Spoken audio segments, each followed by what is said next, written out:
everyone, welcome to this. It's Thursday, it's Roundtable Day. How is everyone doing in the chat? If you're brand new to the channel, welcome by the way. We smashed 450,000 subscribers the other day. So small wins. It took me long ruddy enough to get from 400 to... It took like nearly 18 months, but we made it. We did it. But this is the Roundtable. Your what if suggestions get answered here, as well as your super chats helping out supporting the channel. Really is appreciated. And if you are currently working and you're doing essential work, then we do appreciate all that you're doing, and we hope we can provide some light relief if you're taking a break or anything like that. I am joined as usual up with Haverock. Hello, I have raisins in chocolate. Oh, of course, why not? Yeah, raisins and chocolate sound nice. And we also have Sophie B. Hello. Yes, so we are the What If Round Council. Basically, if the we as the council will decide whether we approve or disapprove, or are like bemused about certain. We are the What If Tribunal. We are the. Yeah. We have Haverock is Sothosil. We've got Masako who's Vivek, and I am Amalexia. Yeah, I like that. I like that. Yeah, but essentially, this is a what if scenario. You give super chats to us. We have a list here. We do have a big backlog already, so basically we will get through them. So do be patient. We will try and read them all. Yeah, as much as we can. But the cutoff will be around about 60 minutes in, because again, we went for nearly 3 hours last time. So we need to, we'll cut it off after 1 hour. So if you want to get them in within the first 60 minutes, and then we'll see what we can do. But yeah, Red Dragon Force reiterates that, as a reminder, Red Dragon Force, our mod, one of our lovely mods, can super chat for people. If you are unable to do so, he can field a question for you. And Nick will starts off saying, Mars, for your half birthday... Oh yeah, it was my half birthday yesterday. I catalogued nearly every super chat from the 34 or so weeks of Roundtable, and I'm in the process of putting together FAQs. Dang, Nick. Oh. Dang, Nick. Nice. Dang, you've been busy. Thank you so much. Yeah, but that's really appreciated. That'll go a long way towards further FAQ videos and stuff like no, that. that will really help with the research. Thank you so much. Red Dragon Force 2 says on behalf of Perfect Cell, Masako, I am disappointed in your placement of me in today's video. However, I will accept catharsis for beating King Piccolo. Yes, if you don't know, I did a compilation of the best and worst Dragon Ball villains ever. Or I should probably go the best best and worst Dragon Ball villains in the world. Yeah, basically, that was a fun video to make. Haverock and I had good fun with that. So if you missed it, do give it a watch. It was a lot of fun, and there were a lot of surprises in there as well. Okay, so the next one we got is from Todd Howard. What if Goku was born in Universe 3 and raised by Paparoni? How would this affect his upbringing, his skill set, and his companions? Also, would Paparoni bio-modify him to make him stronger? You betcha sweet Bippy he would. Of course he would. Yeah, I think it's kind of a very similar situation to the question we get of what if Goku landed in the Red Ribbon Army and became under the auspices of Crap and Jiro. Paparoni is probably like a more benevolent scientist rather than Jiro. Yeah. He would probably like slightly less evil. Yeah. I would say he's neutral for the fact that he is a man of science. And the drive of Universe 3 is basically they are all Dr. Giros. They are all wanting to better through technology. And come on, he has a cool cane. Come on, like he does. He has a cool cane. It's cooler than Dr. Cochin's. I mean, seriously. Yeah. Cochin's got nothing on him. Yep. Red Dragon Force 2 says on behalf of Joseph Taiho, what if Piccolo used Mafaba against Majin Buu in the time chamber? Me, probably before or instead of blowing the chamber door to pieces. Well, the thing is, I don't think... Does Piccolo know the Mafaba at that time in the Buu saga? I don't know. I'm not sure. I think Piccolo knows the Mafaba since Dragon Ball because he knew how to counter it. Okay. When Kami tried to use it against him. And he's Kami Colo, so he surely knows it from Kami. Yeah. he would have, yeah, at the very least, he would have gained the knowledge of it. If he only knew how to counter it in the past, he would have still gained the knowledge of how to do it after he fused with Kami in the Cell Saga. So. Okay. But as we know, I think that the problem is that, although Majin Buu is pure evil incarnate, I think he might be too pure to be contained for long. Yeah. You know? It would be temporary, certainly at the very least. Red Dragon Force says again on behalf of Pack Plays Roblox, what if Godzilla was in Dragon Ball? Maybe Ozaru Goku or even Ozaru Gohan battles him under a full moon? Yeah, that would probably be... I'm surprised that there's not been any Godzilla tributes or more of them in Dragon Ball. But I can imagine there'd be some kind of thing. Like, yeah, there was one dinosaur's had enough of his tail being used for lunch. There is one dinosaur that, you know, rises up and decides to basically say no more. And we have giant monkey versus dinosaur. That sounds cool. The closest we got was Hirudegarn, but yeah, like that a kaiju pretty much. So basically, I think that's the closest you're gonna get. But yeah. APC 218. What if the fighters had realized that Gohan Jr., not Grandpa Gohan, the Supreme Kai, survived their fight with Majin Buu before Kibito found them? So, what if the fighters had realized that Gohan Jr., not Grandpa Gohan, the Supreme Kai... Oh, yes, because... I think he's referring to Gohan properly. You know? Last week, then they thought that Gohan died during the Buu saga. But oh, right. He didn't. Thoughts?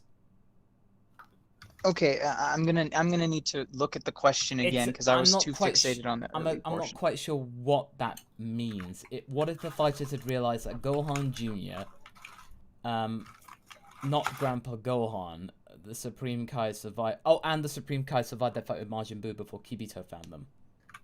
Yeah, because, I see what the question is then. It's when they all thought Gohan was dead, but in truth Kibito and Shin had taken Gohan to the Supreme Kai's planet.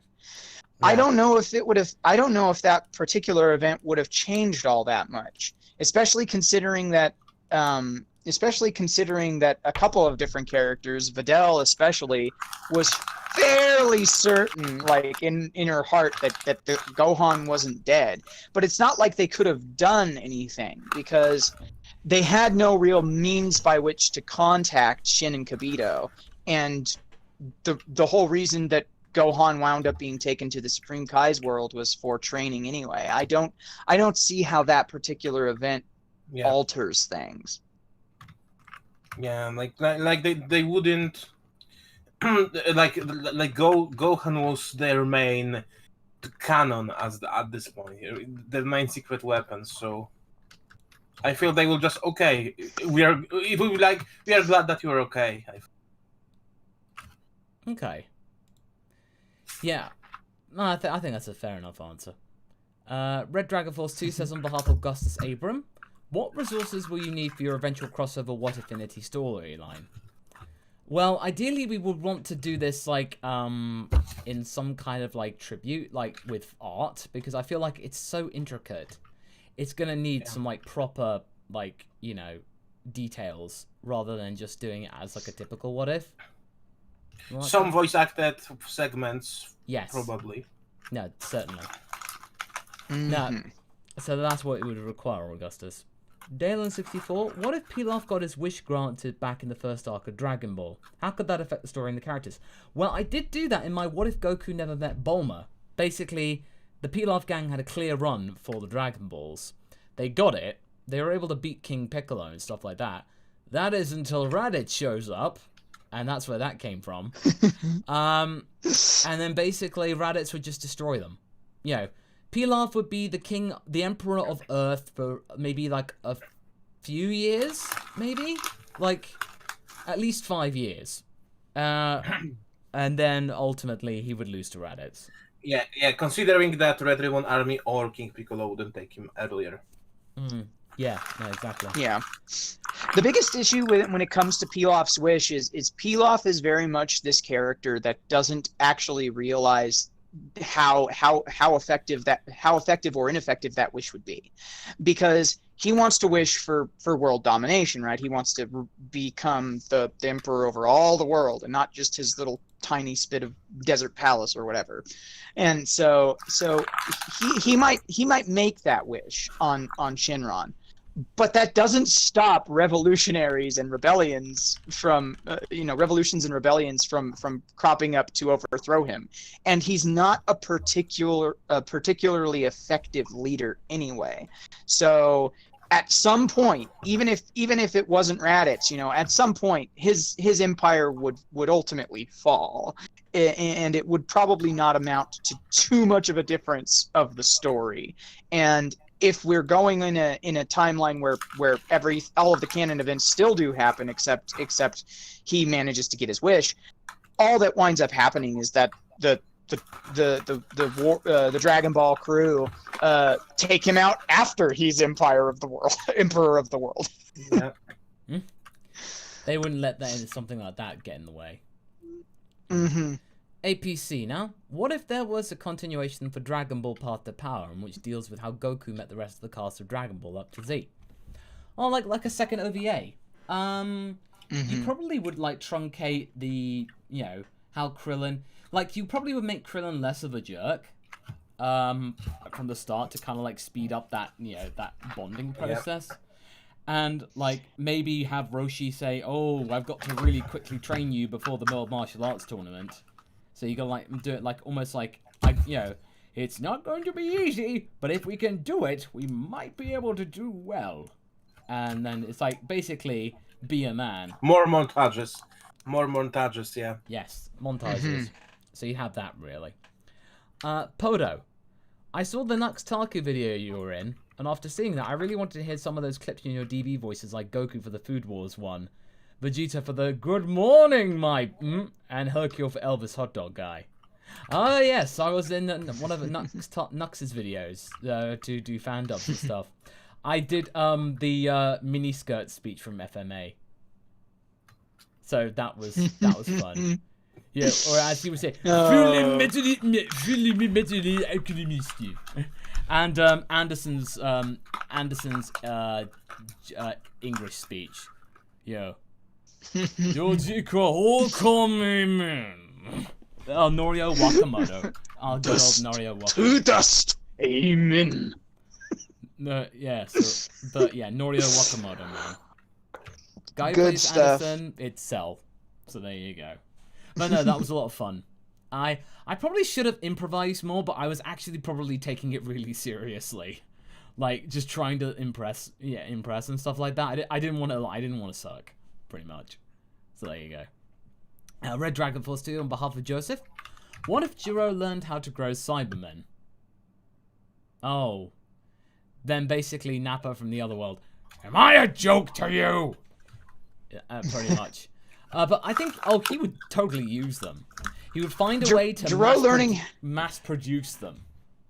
Well, yeah, I mean, honestly, Jiro being the one who learned how to copy and mass produce Cybermen would explain why they're the primary mooks used in most of the video game timelines. Yeah, exactly. I mean, if coaching could do that with Biomen,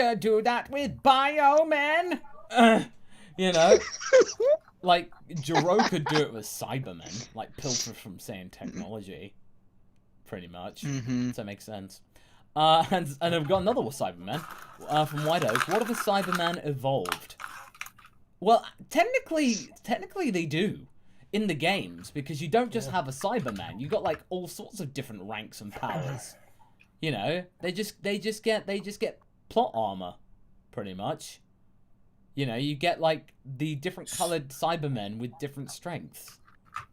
So yeah, look to the games, pretty much. You have Jinko Man, you have Elite Cybermen, you have Cyber Brutes. There you go. You have tons of them. Exactly. So look to the games, you have your answer. Red Dragon Force 2 on behalf of Ghost Ninja. What if Babidi tried to subjugate the Frieza Force prior to Namek? And his thoughts, I could probably see where this is going anyways. Subjugate the Frieza Force prior to that. So Margin Frieza. Oh man. That wouldn't be good. I'm just gonna play the sound. Eventually, the sound's thinking about it. Does it really want to play? And we'll find out. Yeah, it does. Yeah, alas. I mean, if we had Margin Frieza, Frieza would, okay, at first just go like, I'm not going to be subjugated by some kind of wizard. I'll give you more power. Interesting. Yeah, because he would do it for him. He'd be more selfish. And ultimately, Barbary would want to rule the galaxy and stuff like that. So I think it would be mutually beneficial. So yeah, I think that's how it would work. White Oak 19 again. What if Mutaito survived the effects of the Mafuba? Well, if he did, then I imagine probably Master Roshi probably would be less like a hermit, like less jaded, a bit more socially interactive. Probably like live with Mutaito instead of just Kame House. You know, he might have even done the whole thing that a lot of people have talked about wishing for his own youth back. If he wasn't dedicated to his hermit lifestyle, which we know is in part because of the fact that his master died, you know, he might be a more active presence in the world, and it might be interesting. I see Mutaito, if Mutaito had survived or been more present in the story as an actual character rather than a person who's part of a flashback. I think that he might have been a little bit more like a guiding hand, like a Grandpa Gohan more than anything else. Yeah, I could see that. Recon says, "Hey Mars, can we all get a nice big Kamehameha?" Okay, I could do that. I'll turn the gain down though. Alright, can you guys still hear me? Yep. Alright.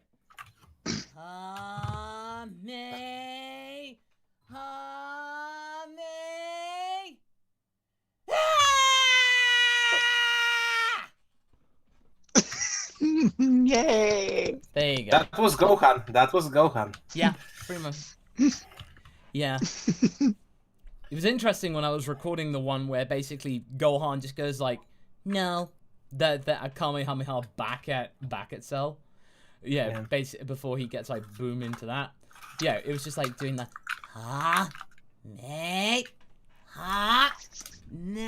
as in like doing it proper Nozawa. It was like, that was cool. Yeah. That was fun. But there you go. APC. What would that dynamic between Videl and Dende have been like in TFS version of the Boo arc, since they're both in love with Gohan? Oh, I know what they would have done. And it's just like, oh, hey, Gohan, how's it going? Who's this? Who's this Sulet? As in, like Dende, it's Videl. Oh, where does she come from, hey? You didn't tell me? You didn't bother to call me? You know, how could you do this to me, Gohan, after all we've been through? It's like, Dende, relax. It's like, oh, I see. Just because I have green skin, that means I'm not good enough for you. It's like, Dende, what? He just be, what? It's like, it's okay. I can't even look at you right now, Gohan. It's just like that kind of thing. It's like, I don't know whether I want to be the Guardian anymore. I've been betrayed by my own people. It's like, you know, and of course Gohan would just be sitting there like dumbfounded, like, what's going on? Exactly. So there you go. Chrome Bison. What if Trunks destroyed Android 18 to prevent Cell from attaining its perfect form? Well, okay, if Trunks decided to basically take the initiative and blow up Android 18, we'd have a sad Krillin, for a start. And I think Cell, well, I think Cell would be toast. Because Vegeta would be like... Or he would go kaboom if he realized that he can do that. If he had time. Yeah. But I think if Vegeta was there, he'd be like, so you can't go perfect for me. Well, time to die. Boom. Like, that's the thing. So basically... and also, probably, Goku and Gohan would be stuck in another dimension. Because if the planet blew up, they'd be stuck in the hyperbolic time chamber, like, forever. So, think about the sun. We can train forever. Forever and ever and ever. Is that the Echo saying that, Dad? No, it's me. And ever. That would be a perfect. That would be like Goku's perfect word. I love you, son. I'll kill your whole world. Oh, all right. Why don't joke? What if? What if Giran met Jiren? Well, you know, Giran could fly away, try and get that kind of distance away from Jiren, but I think Jiren would not do anything. Maybe if the Giran annoyed him enough, he'd just like go, what did just like, and that's it. Because that's pretty much the only thing Jiren would say to you. They'd have an argument about whether or not it's pronounced Giran or Jiren. Yes. Like GIF and GIF. No, it's actually Jiran. It's actually Jiran. Oh. Jiran? Brendan Little, you guys ought to add the I feel like we've been here before. Have we been here before? Sounds for especially popular what if. You know what? I think I should probably do that as the counter to sorry, that's a new one. Yeah. Or I want to do that. No, you fucking don't. As in with what if Vegeta was female. No, you fucking don't. That would be perfection. Yeah. Cries Twinsen. Oh! I have one more idea. Like, what the hell is fake Namek? Seriously, what the is a fake Namek? Yeah. All right, okay. Christ Twinsen, what if Frieza was reborn like Kid Buu after Mecha Frieza is defeated? Oh, okay, I know what this is going. We'd have the little girl who'd be the third. Instead of Bulla, we would get daughter Azuruf, because as you know, reincarnated characters in Dragon Ball have their names backwards. It's our thing now. We'd have this lovely little daughter of Vegeta, who would look like sort of like Frieza, and she likes calling everyone monkey. She has a monkey pet. She has a toy monkey as a stuffed animal. Yeah. She looks like her eyes look like Frieza, and you know, there's just something unsettling. She also has a tendency. She also has a tendency to play with the dairy products in the fridge. Yeah. You know the. She really likes chocolate milk. Yeah. Oh yes, Daddy, I can't get enough of this Ginyu. You know, basically. Yeah. Oh gosh. Yeah, exactly. And she's kind of that kind of child that cold never bothered me anyway. Her favorite movie is Frozen. Oh yeah, touche. Rector, what if Dragon Ball took place in Universe 6? Well, if it did, the Saiyans would really... It wouldn't really be that much different in that sense, because, you know, other than the fact that, you know, Planet Vegeta would be around, the peril of the Saiyans, it would really all take place on Sadala.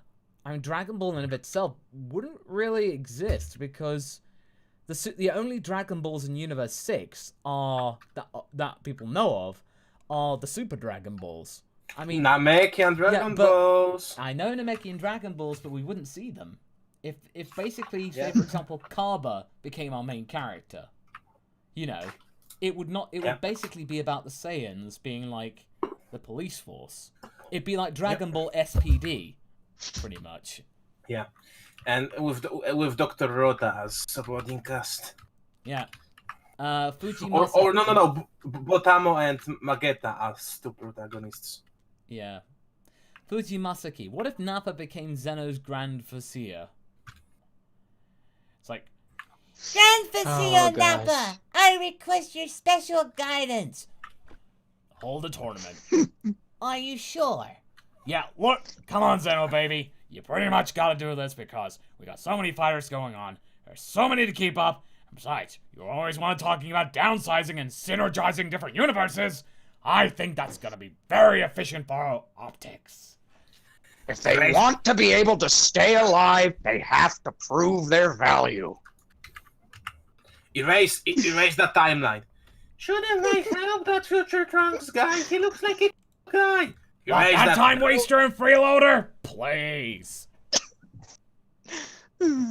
Also, the guy is a disgrace to his heritage. Also kills half Vegeta. And I want to get back at that guy. Okay. It's like, there you go. Now I want Nappa, a fan art of Nappa dressed as the Grand Priest. Yeah. Yeah. He basically is wearing the Grand Priest thing. Yeah, he's wearing the thing. Okay. Sonic, what's up, guys? What if Potara fusion didn't exist and Goku convinced Buu to wait for Goku and Vegeta to fuse? Well, we would have Gogeta. And I could imagine not really much would change, realistically. Yeah. You know, if Buu... I mean, Super Buu would wait for sure, because, you know, strong guy, wants to fight, Saiyan DNA inside of him now. He has a nose. He has a nose, so it means he can be intelligent. There you go. He is not derived from earthworms. Yeah. So basically, you would need to just have like, yeah, you'd have Gogeta. Gogeta would kick his butt, and yeah, they would just defuse. Then there would be no retcons that would then annoy people for years to come. So there you go. Mm-hmm. Recon. Yeah. What if Beerus woke up after Goku and Oob's fight? Okay, so basically, if this was like he woke up 5 years later, well, honestly, it would pretty much be the same because powers would not be that much different because, you know, Super Saiyan 3 was still the most powerful form you had. So yeah, not much different would happen. It would just be Bulma's 43rd birthday instead of 38. Yeah. You could probably find a way if you really tried to kind of mesh together the Dragon Ball Super and GT timelines and events if you really wanted to finagle it, especially considering the fact that when Goku and Oob have their fight at the end of Z, he then goes off and trains him for years and never talks to his family. And so there's apparently all of this downtime. Instead of doing that and making Goku look like a total jerk, you could have some of the events from Dragon Ball Super happen. Yeah. Yeah, okay. That's perfectly reasonable. So yeah, there is always that. White Oak, what if the Tournament of Power took place in the OG Dragon Ball timeline? Well, if it's led to be believed that Jiren is as old as as we think he is, then our team would be toast. Like, yep. Frieza would be the strongest person. Yeah, and he has no ties to anyone. He will backstab anybody at that time. Mm-hmm. But yeah, I'm playing the sound. The only way you could make that work is to basically scale everybody to the power of Goku, roughly. That's the only way you could make it work. And Goku wouldn't even make it to the team, I think. Like Beerus and Whis would have to choose like Frieza, Moro, who else? Somehow convince Majin Babidi to get Majin Buu involved, perhaps. Like, I wonder, like, the thing that makes me wonder the most, could the demons take part in? Like, if like they said, let's take Dabura, could Dabura take part, or are they prohibited in the same way the Kais are, right? Well, I'd imagine probably they'd have no choice, because if they didn't field the team, they'd be erased. So they'd have to. Yeah, but like if they were allowed, because I'm pretty sure like you couldn't take, like Kibito cannot be in the TOP team. Well, I don't think there are any rules to do with that, but you know, I imagine the Grand Priest would probably come up with some technicality or something. Yeah. All right. Paparazzo, what if the Saiyans were moles for Galactic, the Patrol, and the Frieza Force? Yes, this is based on the dubism where Vegeta calls himself a super elite. Oh yeah. So basically, okay, let's just say that the Saiyans were like working for the Galactic Patrol. Like say for example, Vegeta, Nappa, and Raditz like came to some kind of bargain. A bargain with the Galactic Patrol for immunity or something like that. Like if they provide some intel, they could have their freedom once they were able to bring down the Frieza Empire or something like that. They become snitches. Yeah. Yeah, but Vegeta, snitches get stitches. Not this one, Nappa. Shut okay. up, Nappa. Okay. But yeah, no, I can imagine. Yeah, I can imagine that if they really were like resorting to like this was like a way, but I imagine they probably forgot about it. They'd somehow calibrate the scouters. That the scouters, instead of going to the Frieza Force like data banks, it would go to the Galactic Patrol. So I imagine probably they'd be like that. Sonic 16. What if Frieza heard of Vegeta's trip to Earth and decided to come watch how Vegeta would deal with the Saiyan Frieza didn't know about? I imagine probably that, you know, Frieza probably would like, Frieza would probably observe for the moment, because he doesn't really at that time see any value in Earth. Like this is an investment for the future. So I'll leave Earth alone for a while before it actually becomes before that particular bond matures. So and yeah. and you know, funnily enough, we finally seen, thanks to those bonus pages that Toyotaro did lately, how the whole requisition of the planet works with Frieza. Oh, because really? enlighten us. Yeah, because we see that basically now, during the Moro arc, Frieza is like taking some planets and reselling them to the alien races that lost their wars because of Moro. So, and it looks like more of collecting favors, you know? So we finally know how it works. So, like, I feel that Frieza sees potential in the real estate when it could be immediately used. Like, Frieza doesn't really want planets that don't have any benefits in the short run, you know? Like, I don't feel that Frieza is a guy who would terraform a planet. No, okay, no, that's true, because it's about immediate gratification. Planet flipper. Yeah. He's a planet flipper, pretty much. Yeah. Absolutely. Okay. Podo, what if Barba was as powerful with magic as Babidi was, if not more, and got heavily involved in the Buu saga?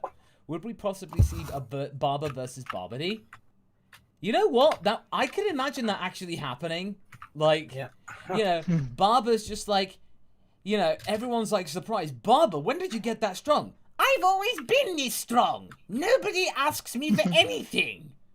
Nobody ever asks me for anything. Just because my brother is as weak as a paper bag doesn't mean I share the same trait.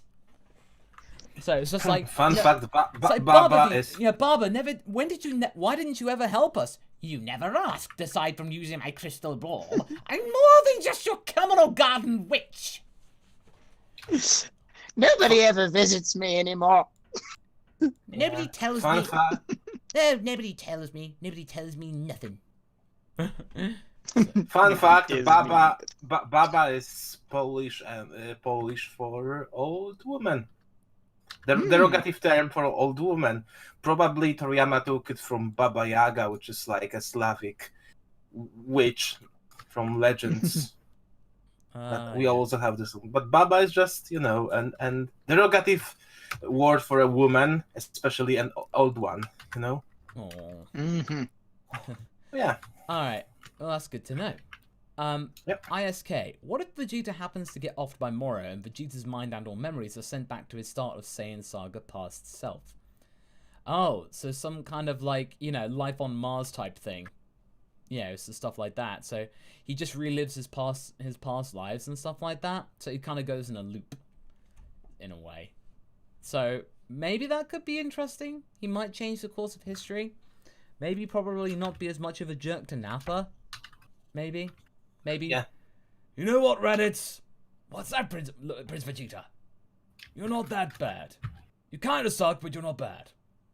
Oh, well, thanks? Yeah, basically, a slightly nicer Vegeta. Yeah. But... Yeah, just slightly. Just slightly. John Coleman. What if Bulma wished for a computer with all the knowledge in the universe? Zuno would like to know your location, pretty much. Yeah. But I think if she did that, yeah, I think she would be like it'd be cool and all, but there's no mystery anymore. And I think that would really get her down eventually. It's like with Goku, if he gets a power that he didn't earn. I feel like if Bulma had done that, she would then be bored. Like, because, well, I know everything now. What's there to learn, really? Like, it's just there's no striving for more knowledge. Bulma has her own fights.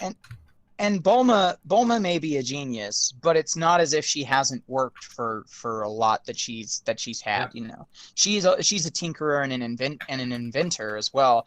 And I think that part of the adventure that she sees, especially over the course of like hunting down the Dragon Balls and stuff like that, is that she's definitely one of those people who believes that the journey is as much fun as the destination. It's just as important as the destination. Yeah. Red Dragon mentions that there's actually a fanfic with this concept going around, so you know, it's always going to check that out. Do drop the name of it if you can, Red Dragon. What if Slug appeared during the Demon King Piccolo saga? Well, if he did, I'm playing the sound. Because there's no Super Saiyan or false Super Saiyan or whatever, and he'd be just like, "Hello there, Demon King Piccolo. What are you doing?" And it's like, "I'm just using these Dragon Balls to wish back my youth." It's like, "Oh, cool. That's pretty much what I was gonna do." It's like, what? He would kill King Piccolo. He'd just go like, "Nope." It's like, "Nope. I need this more than you do." Like, "You think you're old? I'm old." Like, Lord Slug's older. So, pretty much. Yeah, he would beat him to a pulp and maybe force a fusion. Yeah. That's also a possibility. That's true. And if he did that, then the sound would be played again, pretty much. Yeah. Sonic 16. What if Yamcha was strong enough to be considered for the TOP? Not OP, just around at least TN or Krillin power level. Think he would help much?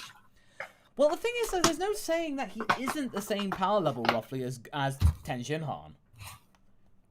It's just, it was the joke at the time for Yamcha to go, "Hey, guys, are you gonna invite me for the tournament?" Yeah, Yamcha, sure. Yeah, we will. Okay, cool. I'm just gonna be at home. I'll wait for the phone to answer. It was the joke. He was the butt of the joke. That's the reason why he wasn't in the tournament. Well, see, and that's the thing about it is that the joke is that he thought that they needed him so badly, but he's been mistreated before, that he was going to play hard to get, and so he told him that he wasn't going to be available, and they just took that at face value and said, "Okay, well, you know." Yeah. But he kept expecting them to come back and call him when they couldn't find somebody else, but it never happened. But I think if he did, they do Yamcha so dirty, and I wish that he wasn't a butt monkey of the series anymore. Honestly, the Spirit Ball would be really useful.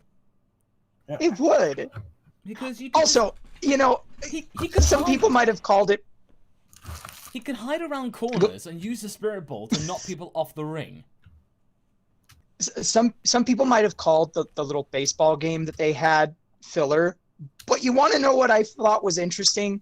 The practical application of utilizing key manipulation as a pitcher in sports. Like, that goes to show you that so much more could be done with key manipulation than anybody else is doing, and Yamcha's the one who is doing it. Yeah.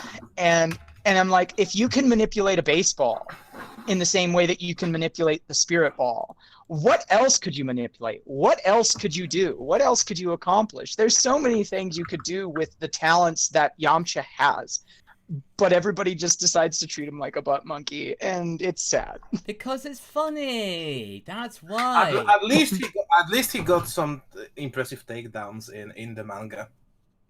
Yeah, that's true. That's nice. At least That's nice. We got that in a chapter. Oh well. Brennan Little, what if Vegeta beat Super Perfect Cell just so he could take revenge on 18? Oh, Semi-Perfect Cell. Could we have seen 16 and 18 try and defend themselves against a Super Nettle Vegeta and Trunks? How would Krillin go about things? Well, I probably would say, like, if Vegeta beat Super Perfect Cell, I'd imagine that 16 and 18 would probably try and retreat. Like, they would try and retreat. Trunks would be like, I don't care about them anymore. They're not a threat. Like, because it's quite clear that they've not done anything. But I think also Krillin would probably think, well, okay, you know, Cell isn't around. I will shut her down in the hopes of bringing her back eventually. I disagree about Trunks not caring because the trauma was too strong, and trauma was strong enough for him to still having PTSD in Super when he saw. So no, he would pursue them, and I think he could actually help Vegeta in the pursuit after the androids. Okay, that's perfectly fair. That is another I could definitely as well. see that. Okay, no, that's absolutely fair.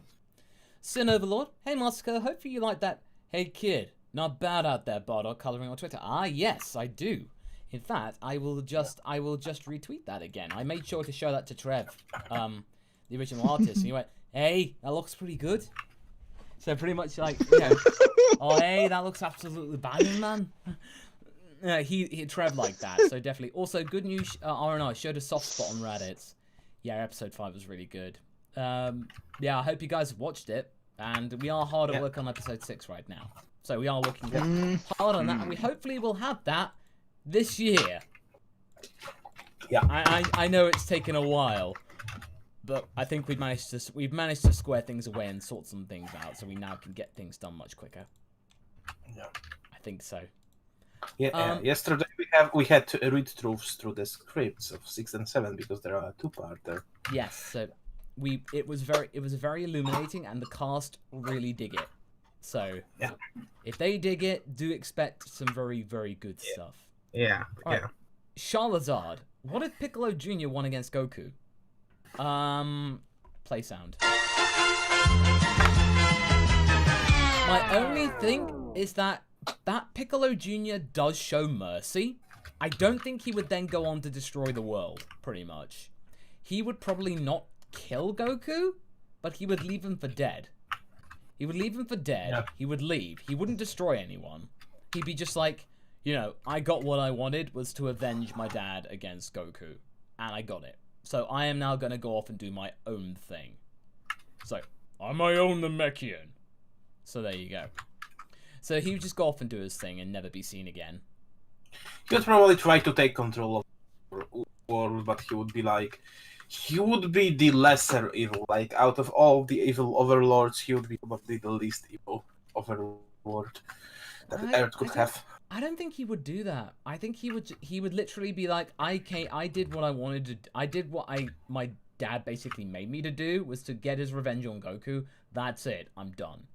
I would. Yeah, but on the other hand, like King Piccolo's whole thing was to control the world, and Piccolo's, you know, like he would like to continue that legacy. Okay. At this point of the story. All right. That's until Raditz shows up and you know the rest. Heartless Fang. What if each of you were gods of your own DB universe? Would you be a Kai or a God? What would these universes be themed after? Oh, good question. I probably would be a Kai, essentially. Because a God, that's a very heavy job. And also, you know, at least with a Kai, there is time for play. Like, you are with friends, it's a very social thing, you have time for play. That's pretty much what our Kais did for a long time back in the day. That's why probably Shin's really rubbish. Whereas a God, you don't really have friends. Your closest friend is your attendant. It would be very lonely. Fish. And an oracle fish if you have one. Yeah. So, there you go. So, I'd probably theme mine on, like, my theme would probably be basically around, probably, like, it'd be like a kind of a bakery type thing. Like, you know, kind of like artisan. It's very, very Scandinavian in design, very nice and simple. Basically, IKEA for GODs, pretty much. What so guys, forget their curry. We have bakery. What about you guys? I couldn't say. Yeah, like I would probably take Kai or an angel if that would be an option. That would be... I couldn't. Yeah, I couldn't say. It's difficult. It's difficult for me. I'd have to think on it some more. That's all good. No worries. And Andre McCroskey, thank you very much for becoming a member. You too, guys, can become a member if you click down below for join to get some custom emotes. I need to make some more, actually, of those. All right. Andres Morero. What if remnants of Bojack's colony ship crew settled on Earth reusing Pilar's flying castle as their home? Grateful for having a planet. Oh, some Planet Hera. Planet Hera stuff. I think that could be kind of cool. I think probably if they were grateful for having a planet, they would try and, like, you know, they would do their odd thing, you know, pillaging and stuff like that. But I can imagine it being like, oh, what's the Ghibli film? Like Porco Rosso. Yeah, the pirate gangs and stuff like that. Oh gosh. They'd basically be just this traveling thing, and they'd be just like, they would like take pot shots at small crews. You know, they would become quite a little bit of renegades in a way, but they wouldn't be like awful. They wouldn't be really evil. They'd just be say, hey, we're doing this just to get by, and stuff like that. Basically self-preservation. And we could probably get a support that would be Heranu because they can transform. So true. You know. Yeah. Sonic 16 again. Last one today. What if Saiyan Tails eventually grew back? Take care, guys. Well, you too, Sonic. If Saiyan Tails eventually grew back, you probably would have to. I think with Chi-Chi, with Goten, she would like make sure to constantly she would find a wish on the Dragon Balls to stop it. She would like say one time, I wish for my son's tail to never grow back. You know, so that's how she would do it. With Bulma, she'd probably find some way to kind of like, you know, insist Trunks on wearing some kind of device where he can actually just, you know, not be subject to Bloods waves from the moon and stuff like that, perhaps. So yeah, they would find workarounds in their own way. And James Cameron, thank you very much for becoming a Master Love member. Thank you. Red Dragon Force 2 says, I would suggest future Videl for Iron Bulma's storyline. It'd be nice to see Videl inherit Bulma's tech with her already stronger power level. That's interesting. Yeah, no one's actually considered Videl could be the War Machine analog, or the Centurion, maybe. Oh yes, of course, yes. So that could be a nice little, nice little conveyance in that sense. Good idea, Red Dragon. Nick Wolf, consolation prize to those who want female Vegeta and Goku to get together. What if Raditz and Vegeta had a kid? Roundtable's choice on who's male and female. Oh, okay. I'm sorry, that's a new one. That is a new one, but I will take that. Yep. That's a good compromise.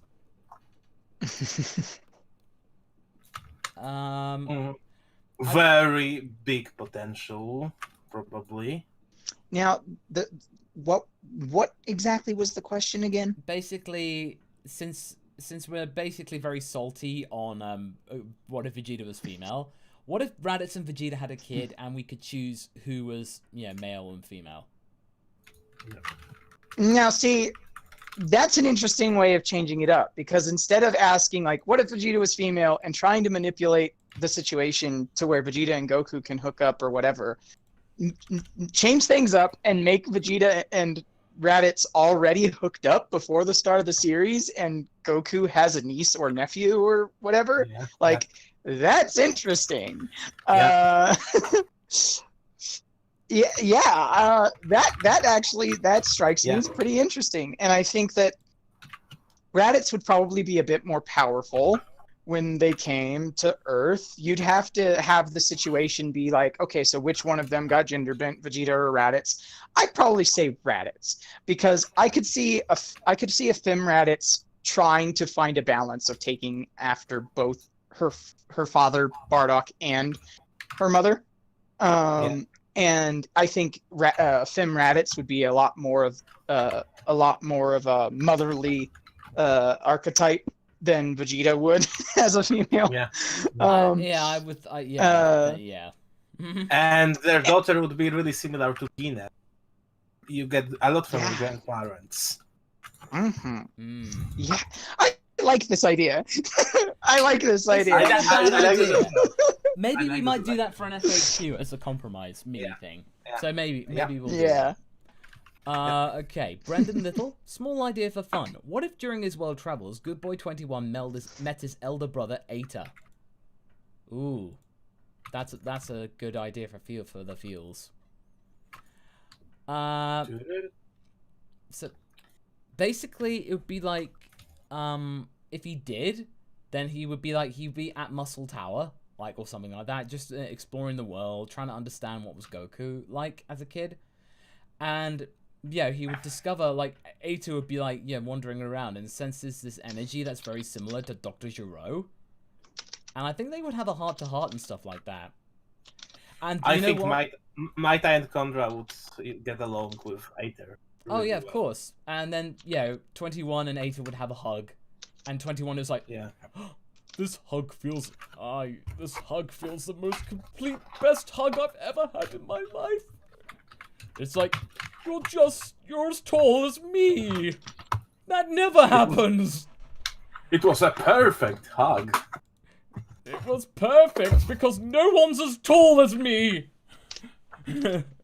Not even Piccolo. And Piccolo is like 7'1". Jeez. And Piccolo is not a hugger, sadly. Yeah.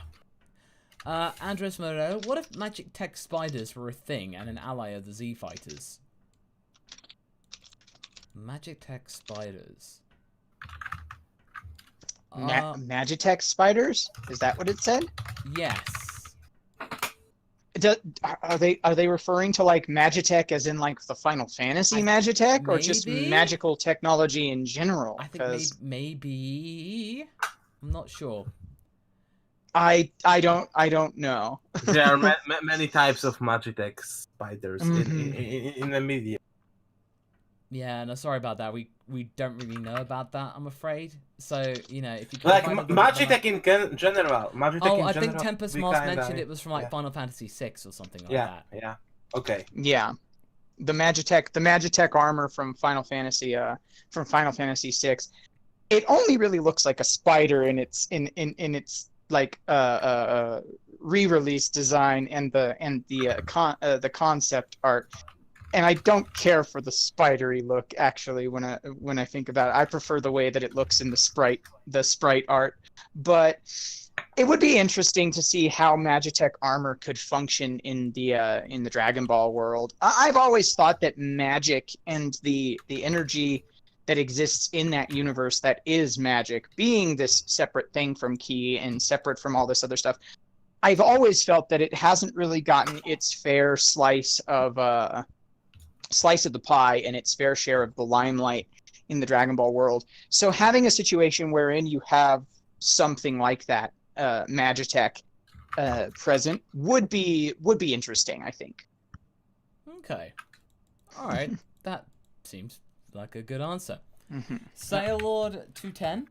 What if Dende used the third wish on Namek to make himself immortal so Vegeta wouldn't get it?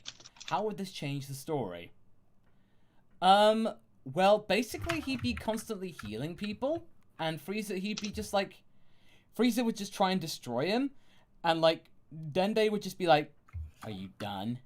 And just, like, this little Namekian who's not very strong, but he can't be killed. And that would drive Frieza to, like, the brink of insanity. So frustrating. But I think Vegeta would say, well, if you took this one thing away from me, you were gonna basically Zenkai me all the time. But it means Vegeta wouldn't die. Yeah, he would get that extra Zenkai boost, and that probably might be enough to actually hold off Final Form Frieza quite a bit until Goku came around. Basically, the fight would be a little bit more even, certainly. Tyler Massey, what if Caulifla was born in Universe 7 and replacing Goku? I can imagine her being... Yeah, if she had the bump on the head as well. I imagine she probably would be like... She'd be, like, nice-ish, to people who do stuff for her. Like, help out. She would be more, like, aggressive, though. Just in the sense of, like, you know... she wouldn't be a goody two-shoes or anything like that, because otherwise that wouldn't be Caulifla. But, yeah, one thing you do notice is that if you do stuff for her, she will be your best friend. She will be your best friend if you do stuff, or if you are useful. Grandpa Gohan, she would love Grandpa Gohan, because he gives her food, and a place to stay. So, you know, I think that would be fine. And I think she would really take it hard if he was squashed. But at the same time, there are no tails. Caulifla, if this is straight up, straight lift, then you'd have no tail. So Grandpa Gohan will probably still be around. It's interesting, though, but I don't think it would realistically happen. But good, nice little fun experiment for an FAQ, perhaps. Nick Wolf. Yep. Personally, I like Femjita appreciating how hot-blooded Yamcha is on the baseball field. No matter the gender, Vegeta is Mr. or Mrs. Steel, your girl or guy. Yeah, Vegeta is like... That person, your significant other. I like them. I wish them to be my significant other. So, yeah, pretty much. Is that your significant other there? Not anymore. Yeah, not anymore. Tempest Mars. Hey gang, Sophie, I've got an idea for Krill Dog. What if he and Goku train in the Room of Spirit and Time so they can look into figuring out Kaioshin and Super Saiyan? Take it away. Well, here's the biggest thing with that. Is while I can see the perspective potential, I've always kind of approached Kaioken and thus its derivative in this case, Kaioshin, as being something incompatible with the Super Saiyan form. And it's kind of presented that way even in Super as well, that Kaioken was something that wasn't really compatible with the Super Saiyan form, and it's not until Goku has started training in God Ki and is now utilizing the Super Saiyan Blue form, which is intrinsically different than just standard Super Saiyan, that Kaioken becomes a thing. There is, however, something that's going to be kind of going on in future installments, if I'm ever able to find the time and all the rest of that stuff to get back to that.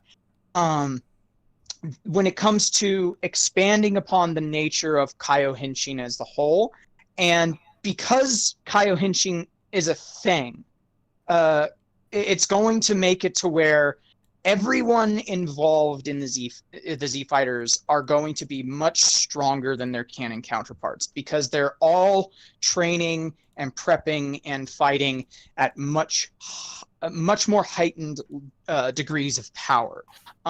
This much is made like especially obvious when you watch part 4 of my What If, and you see me break down the math of the way that the power levels were worked for the human characters who were training during the training on King Kai's planet and Otherworld during the Namek saga.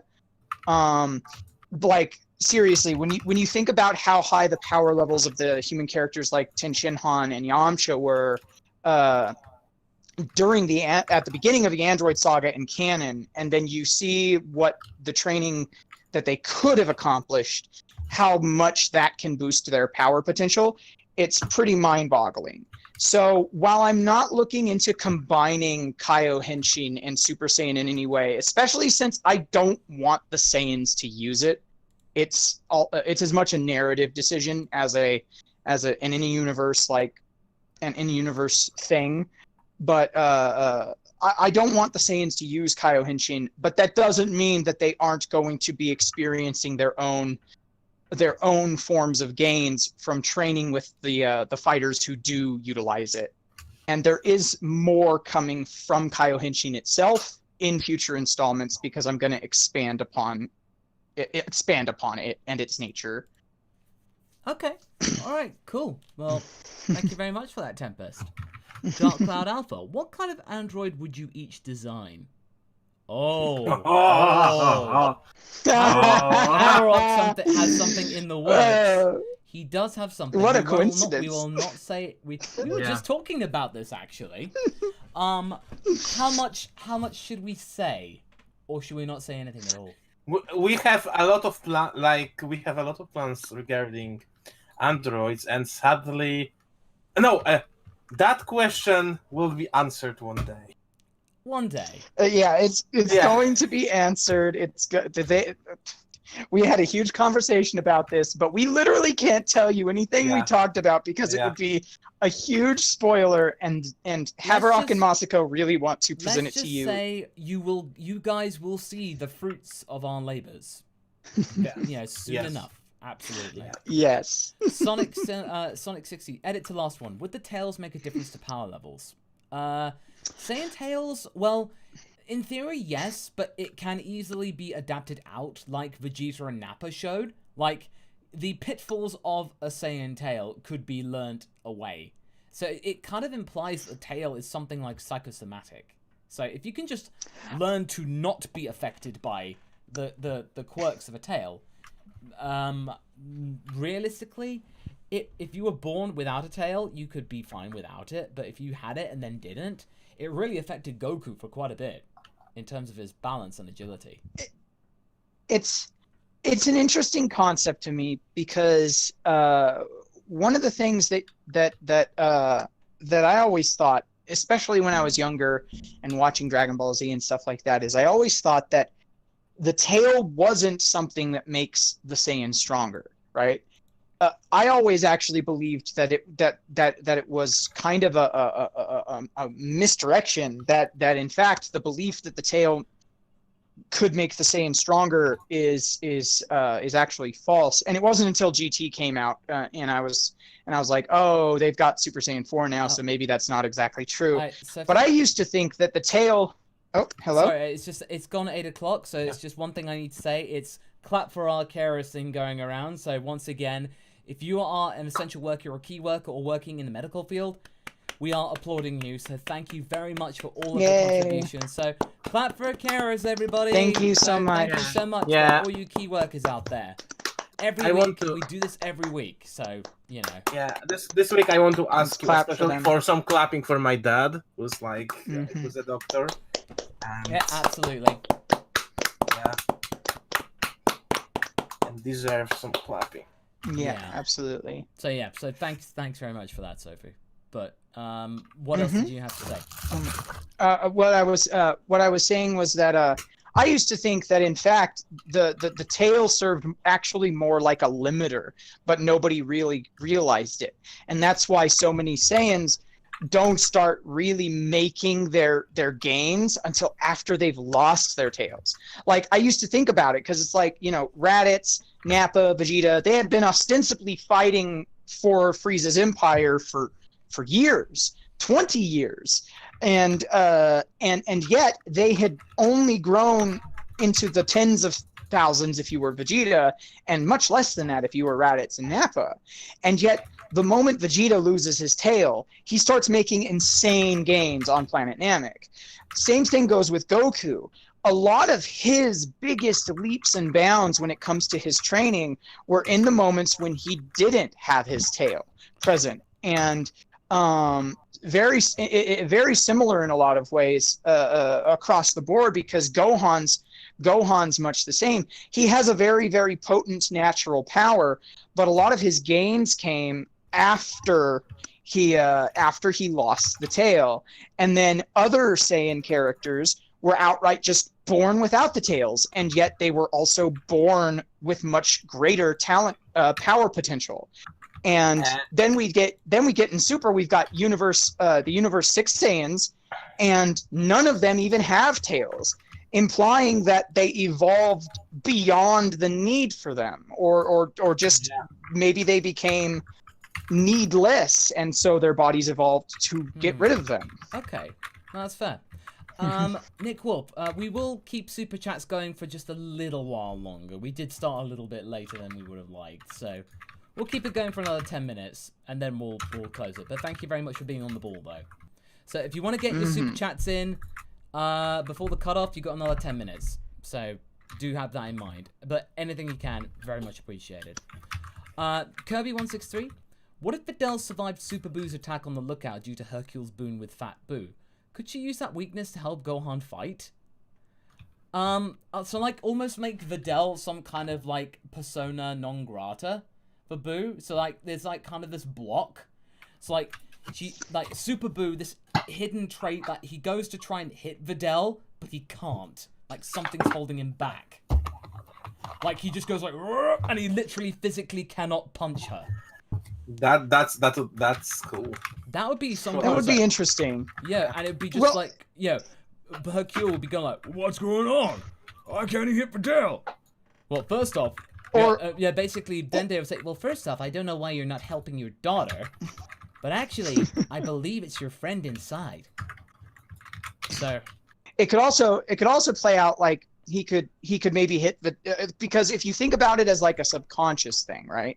Like for example, there's the implication that while Super Boo had some memory of Hercule, he also wasn't completely and totally kind to him. It's more like a subconscious thing. Yeah. And when he does the human extinction attack that obliterates humanity, it's almost like the blasts are just kind of subconsciously avoiding Hercule, right?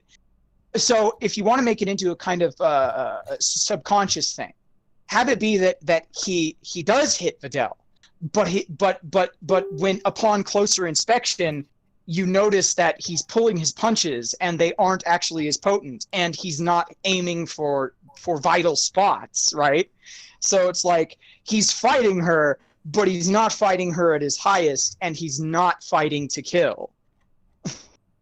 Yeah. Okay. That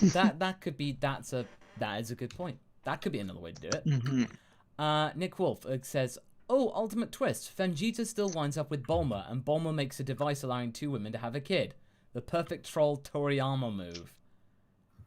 That is... I'm playing the sound. I'm sorry, that's a new one. That is a new one. It does initially come off as quite forced, but I will give you credit for the fact you came up with something that does utilize Bulma's intelligence. Yep. Yeah, so, okay, fair enough. Paparazzi, what if 17 becomes a 6th ranger to your good Ginyus?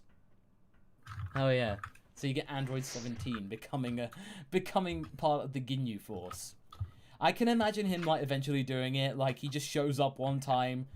Well, hello everybody, we'd like to introduce you to our new recruit. And then 18 goes like, just sees, oh my god! It's like, 17, what the heck are you doing? It's like... Toku Sentai. Yeah, no, but he's like, well, these guys seem kind of cool, and it's good exercise, so why not? So, you know, it's not like I'm not doing anything else with my life. He's like, he'd just be like, seems kind of cool, why not? You know who else I would like being forced into being recruited by them? I would love to see Monaka as a 6th member. Oh, potentially, yeah. Yeah. I would almost want to like troll the fact everyone wants Gohan to become the Ginyu Force. It's like, Ginyu's like, yes, Gohan does show very much potential, but I'm afraid he is rather a bit too enthusiastic for our lot. Yeah, he's a real tryhard, and I'm not sure whether he's proper Goku Force material. It's like, yes, he's really annoying. It's like, that's not fair. That's not fair to make even the Ginyu Force pick on Gohan. We're pulling a Toriyama. That's a Toriyama. That's a classic Toriyama troll.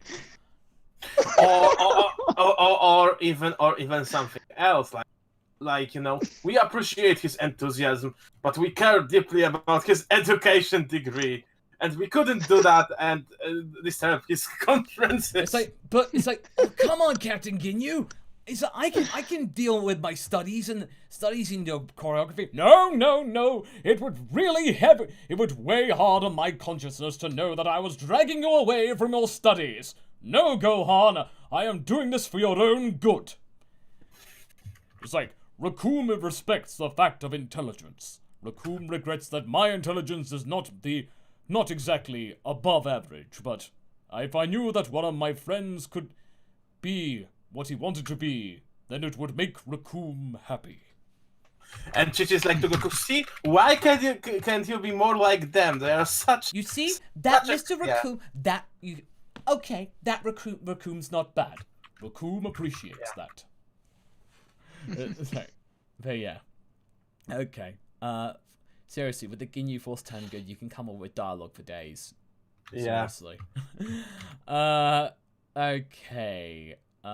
Fuji Masaki. What if the Dragon Ball cast are in the Dragon Quest world, and what classes roles will they take? Hope you have fun with this question for a story idea. Well, it's quite easy. The majority of them would just be simple warriors. Or monks. Or monks. Yeah, warriors or monks. Krillin and Piccolo, for sure, monks. Yeah, Dende is a priest. Yeah. Mm-hmm. Yeah. The white mage. Boo would be a paladin, I would say. Yeah. Yeah, he has magic abilities, the slight ability to heal mild injuries and stuff like that. So yeah, I think that's what I'd say. Bartson, what if Vegeta treated Raditz and Nappa more like friends? Well, if they did, they probably would all go to Earth together. Like, they would all go to Earth together to investigate. And I would play the sound, but I think it's pretty obvious. It would not end well for our Earthlings. Just because they're friends doesn't mean they would be, benevolent towards the Earthlings. Well, and you do kind of have to consider that if there was a bit more of a camaraderie, right, a brotherhood among the living Saiyans, perhaps their first inclination wouldn't be to take Goku or Gohan or both from the planet by force, you know. Perhaps their first inclination would be to come and instead of being like, hey Kakarot, why didn't you do your job and destroy this planet? Instead they'd be like, hey, we're the last of your species, you're an alien race, and we're being crushed underneath the thumb of a evil emperor. Do you want to maybe join up and help us? You know? Is he strong? Yeah, he's kind of strong. I mean.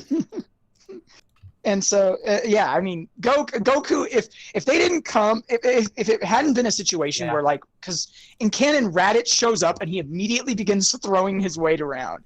And it works because Raditz is so much stronger than everyone else on the freaking planet, right? And so it immediately makes Goku and everyone around him angry and upset and very, very nettled.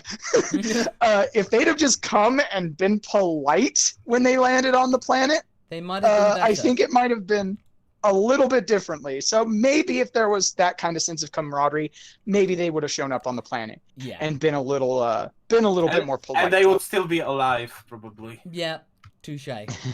All right, okay, everybody. I'd like to say now, super chats submissions are now closed. Thank you very much for your contributions there. If you do drop super chats, then they are mainly for just being for contributions, help support the channel and all that. If we do have time, we'll read them. But just so you know, super chat submissions are now closed. Any super chat things you do now, if we have time, we'll read them. But it's mainly just for support. But anyway, that's the cutoff now. Alright, Red Dragon Force 2, on behalf of Karan Seiji. What if Gohan, Goten, and Trunks went to Yard Rat after the Moro arc? What skills do you think they would learn? Trunks would totally learn gigantification for a start.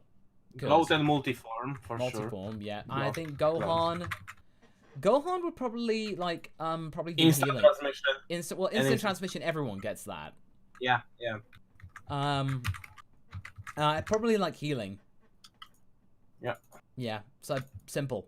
There you go. Yeah. Anime Guy 01. What if Frieza got his wish in Dragon Ball Super Broly? He'd be a taller boy. But only by 5 centimeters. But nobody would notice. It has to look natural. Yeah. Oh my lord, are you still growing? Indeed I am. Why yes. Why would you take a raise? But you don't pay me more, Frieza. Consider it me actually now paying you. Which I think is the greatest indicator that Frieza finished his maturation stage around this time. He's actually because he wanted to look like and like he was still growing, so that means that he is relatively, a young adult. Yeah, he's pretty much, he is now fully grown now, I would say. Yeah. Brendan Little, Yeah. what if the ultimate upset was legit and Hercule is the one to obliterate Cell with a single megaton punch?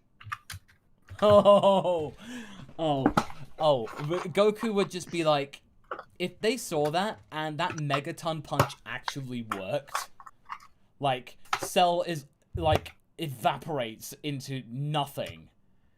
Like, I would imagine Goku would basically, like, blow up with excitement.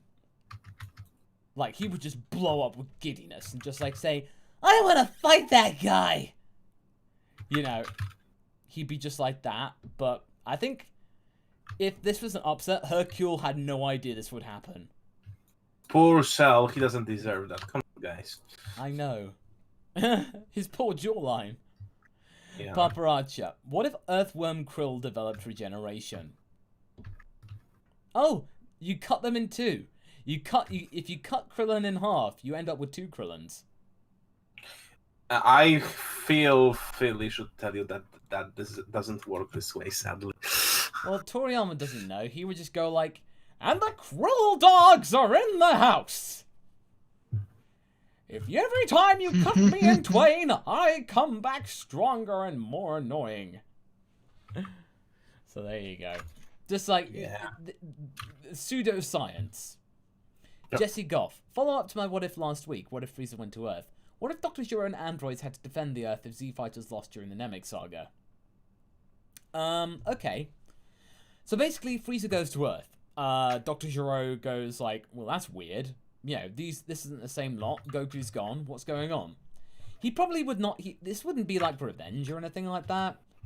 It'd be more like, you know, I'm not going to let this guy blow up the planet because I want to... You know, it would interrupt with my science. So he probably would, like, send Android 19 out to go and investigate. And then you'd have Android 19 versus Frieza, and Android 19 would destroy him. He would basically, he would drain all of his energy, and then basically crush him to death. Pretty much. King Cold, he'd be like trying to find some way to kind of like, you know, use this robotic science technology and stuff. And then I think Android 19 would basically self-destruct. Like, boom.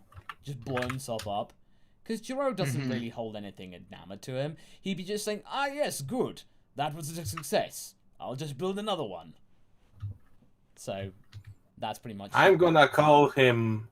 19B. Bigger child, so 19B. 19B. Or C. I've lost count. That Android 19 was only an early access prototype. We still haven't exited out of alpha yet. And don't get me started on the Kickstarter version. The day one... I haven't even done the day one patch yet. Unfortunately, our GoFundMe only made half the money it needed. You could say that 18 and 17 are DLCs for Cell. No, they're the season pass.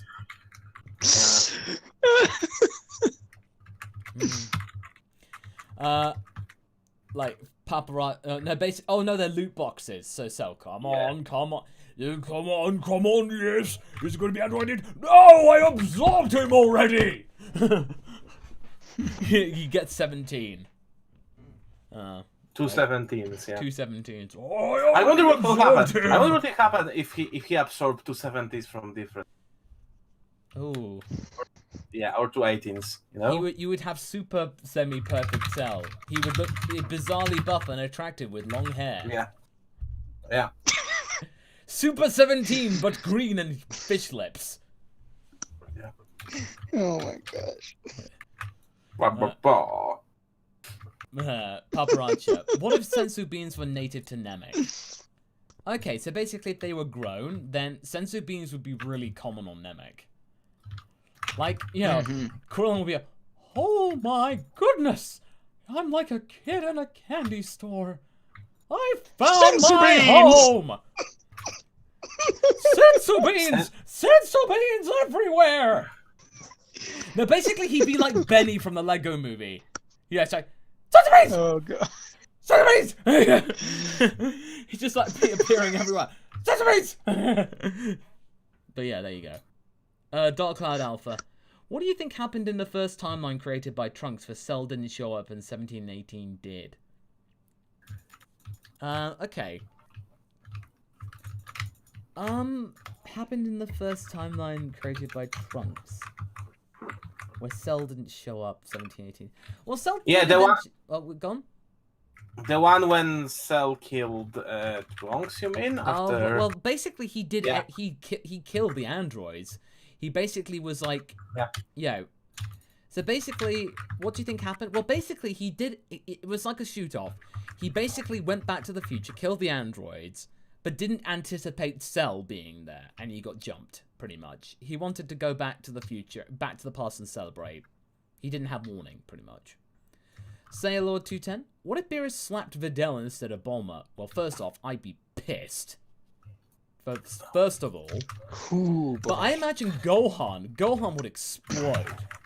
Like, I think Gohan would be like, he would be the one to like, that would be his moment where he rediscovered Super Saiyan 2. Like, yeah, I think that would definitely be a. It would have given Gohan a shining moment. Yeah, which would have been more than most of early Super, and probably that would have benefited him in a way from in Resurrection F, because Super Saiyan 2 would have been a bit more readily available to him. I think he could even land a punch. Oh, but no. Imagine if it would be after he found out that Videl was pregnant. Yeah. If he did that, I think he could actually hurt Beerus. Yeah, he would hurt Beerus badly. I don't think badly, but I think he like. No, but badly than he expected. I think the surprise would hurt more than the actual punch. Yeah. You know. Yeah. Yeah. Anime Guy 01. What if Tarbell became a Super Saiyan? As Tarbell became a Super Saiyan-tist? He's our tech guy. In multiple what ifs, the best way to reinvent Tarbell is him being the tech guy. He's the one in movies that would say, "I'm in." Like, yeah. You make him the command center, dude. Yeah, he's that guy. Yeah, absolutely. Super Sport. Way behind in the stream, but what if Hercule gave Chi-Chi a cooking show, and she became a famous celebrity chef? Well, the thing is, though, Chi-Chi's cooking's not, like, world-class, per se. She's just very good in cooking in terms of speed, and it being pretty good. I mean, if she can satisfy a Saiyan like that, then she's doing something right. I imagine she'd be probably one of those ones, like, basically, like, she'd have those Chi-Chi's 15-minute meals or something like that. She can create, like, a full-course meal in 15 minutes. You need three full adult dinosaurs, you know, to make them. She basically just goes out, you know, knocks out the dinosaurs, acts very casual. She's that strong enough she can do that. So basically, she just, like, you know, acts nonchalant, you know. Everyone's like, you know, how am I supposed to do that? It's like, that kind of stuff. Anime Guy 01. What if Cold Steel, the Hedgehog, was in Dragon Ball? Cold Steel. I don't know Cold Steel the Hedgehog. I suspect it's a meme. Cold Steel, the Hedgehog. Oh, Edgelord. It's an Edgelord OC of Sonic. He is the ultimate fighter in the Sonic Fighting Academy. And in the final battle against Shadow, he turns against Sonic. He turns against Sonic and goes to the dark side, and he wears Jinko jeans and likes 9 Inch Nails, the band. Okay. And his catchphrase is, "Nothing personnel, kid." There you go. If he was, he'd be tackling Vegeta. He'd be rivaling Vegeta and Piccolo in terms of edginess. That's all I'll say. Oh my god. Heartless Fang. What if an enemy appeared that nullified Ki, making humans the most dangerous because they have more technical skill than most of the Saiyans?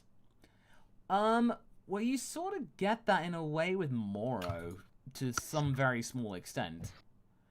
But Yeah, we do have an idea for that coming up in R&R, so do stay tuned for that one.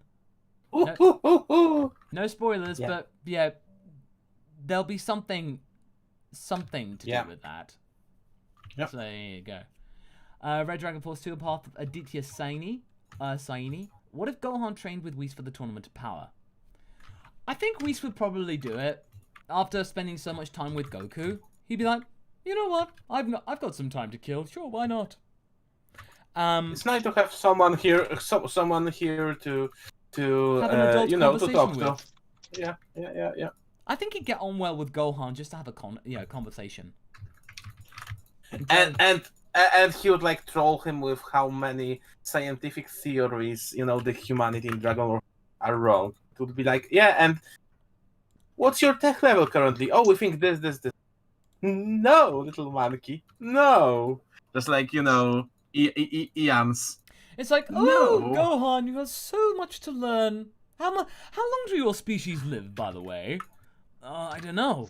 Maybe about like 80, 90 years or something. Oh, well, sucks to be you then. It's like, maybe if you added a couple of zeros to that, we could be able to talk, but I'm afraid I'd just be wasting your time.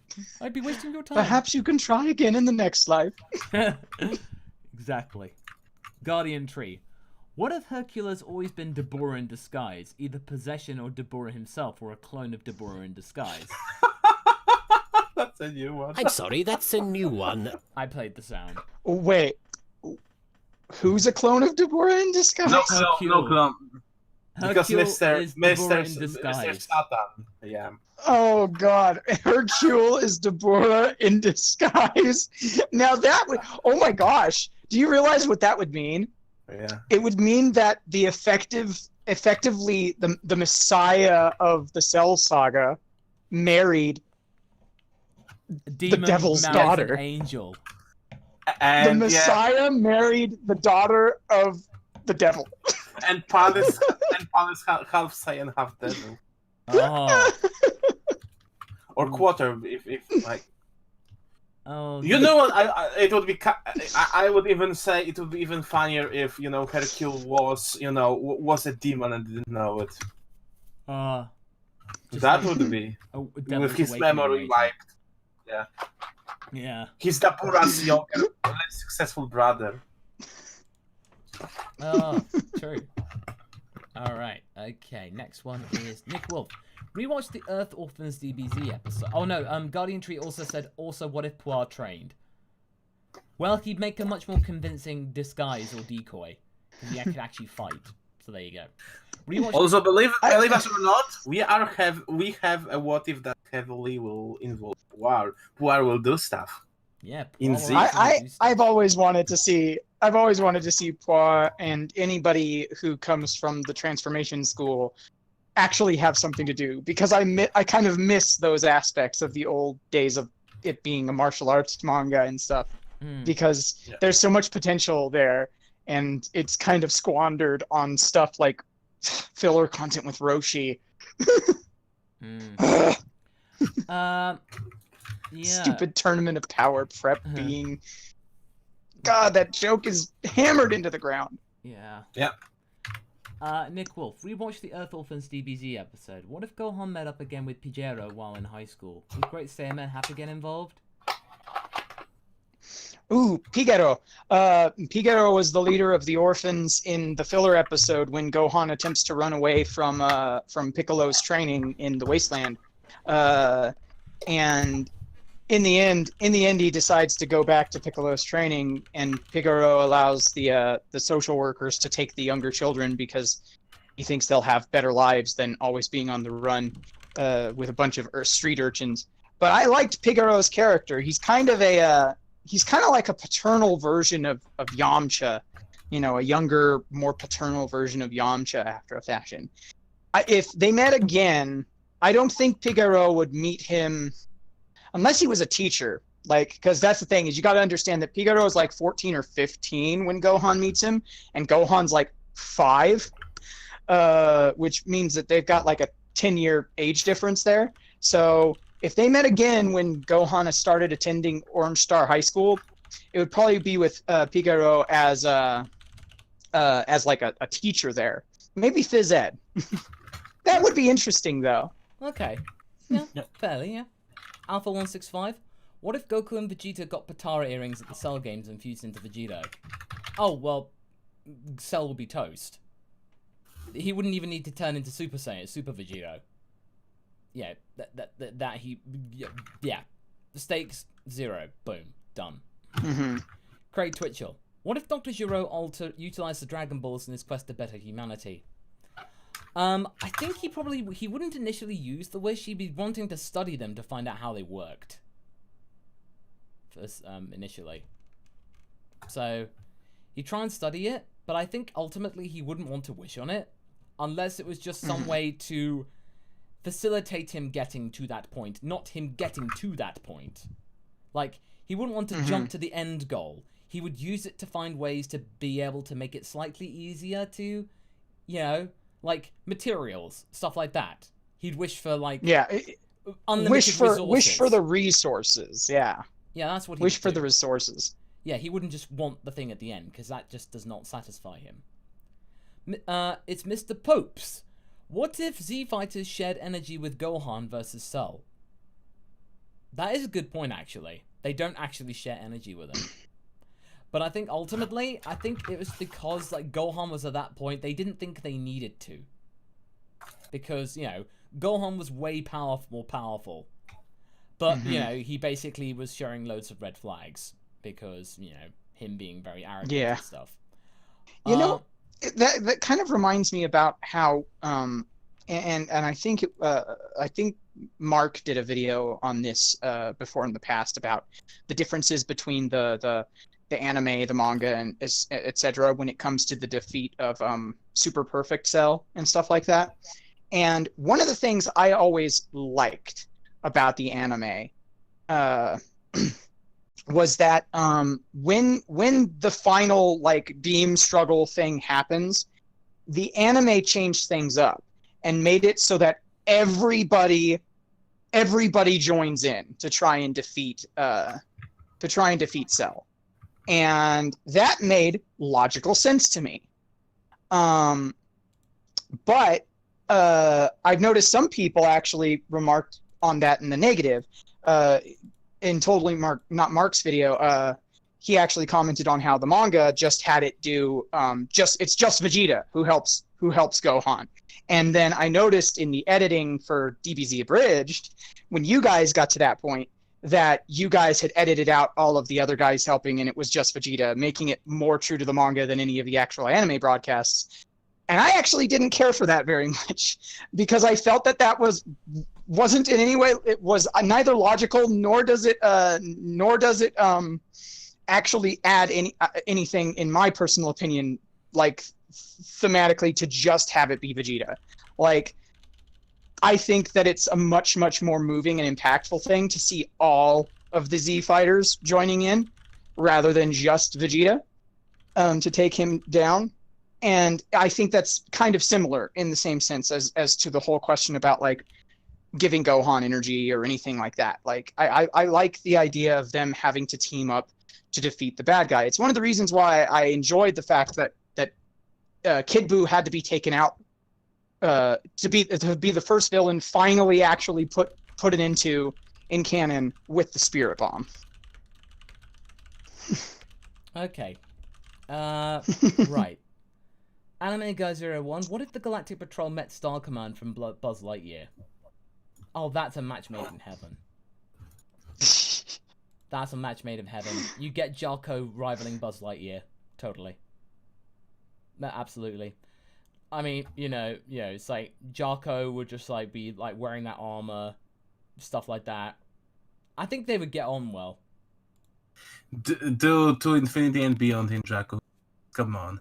Oh yeah, come on. That is his jam. Absolutely. To Super Elite and beyond. Okay. Nova Tatsu 101. What if Vegeta's mother turned Super Saiyan first? So if Queen Cassava effectively became Super Saiyan, it would probably be an explanation of like, you know, at the death of King Vegeta and that kind of thing. I could see that. Yeah, so basically that would show Vegeta's prodigious power. It would need to be in a universe wherein it actually would amount to something, I think. Because if she did turn Super Saiyan, dependent upon her power level at the time, there's still a lot of possibility that she wouldn't necessarily be able to defeat Frieza. So maybe in a situation like with the whole thing in your timeline, when the Saiyans, a group of Saiyans flee and etc., it might be interesting to make Cassava the first Super Saiyan instead of any of the other characters, like just kind of a shift in that timeline. Okay. Yeah. Paparacha, what if Vegeta overused the Room of Spirit and Time and went past his prime? Oh yeah, like diminishing returns. I think we've already hit that, honestly.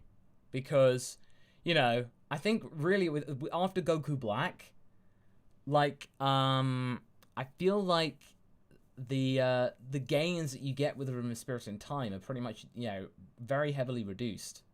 I would hope that were the case. Like, yeah, granted, there is no time limit now on the Room of Spirit and Time. The worst retcon, in my opinion.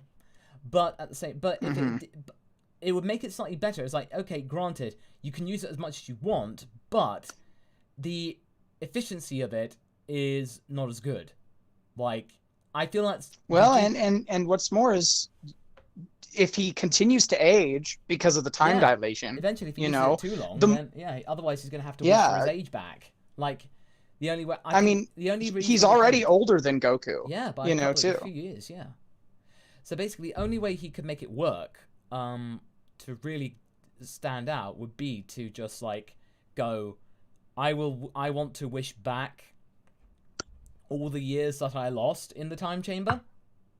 So basically, just like get back to what, in theory, chronologically is meant to be. Which doesn't feel like a very Vegeta is probably. Yeah. Vegeta, well, no, because see, that's the thing, is Vegeta may very well be thinking in that exact manner, considering the way that they've addressed certain things in Dragon Ball Super, especially with Dragon Ball Super Broly coming out, right? It's like he'll use the Room of Spirit and Time until he starts to realize, oh crap, I'm no longer in my prime. I've overused it. Hey, I'm just gonna do what my wife does and wish to be younger. Yeah, it's like, well, if Bulma can do it. Yeah, exactly. If Bulma can do it, why can't he? Yeah, exactly. She won't judge him. Jubal Cheek, thank you very much for becoming a member, and R&R executive producer, no less. Thank you. So there you go. Let's see where it was. Super Spork. So about reincarnated villains, their names are backwards, yes, but their personalities are also backwards. Oob does not act like Kid Buu. Well, yeah, that's true. With Azirf, she's a nice girl, but there's something a bit sinister about her. She's very respectful, yes, but there's just something off that unsettles Vegeta every time she's in the room. Here's the thing about Oob being the polar opposite, right? The direct opposite of Kid Buu, right? Is that Oob, to be quite frank, is kind of boring as a character, right? Frieza as a character, part of the brilliance of Frieza is Frieza's personality, right? The way in which Frieza presents himself. If Frieza was reincarnated into this daughter of the Z fighters, you know, Azirf, right? You would want to maintain some aspect of that personality if you want the character to be interesting. Because if they were just the direct opposite of Frieza in every way, you know, I feel like it would make the character very boring. I agree. Like the quirks that make you realize that those two characters are connected. That's something that, like, to be fair, for Oob, there isn't much to work with. You know, Evil Buu, because he's just a force of chaos. He doesn't have much personality, really. Like, the reincarnations of Cell and Frieza are so much better, you know, to shape, because those guys have actual personalities. Yeah. Okay. Sten Vishvar, bit of a long shot, but what in the Gine what if it gets to the tournament of power, family Kamehameha finale to take out Jiren?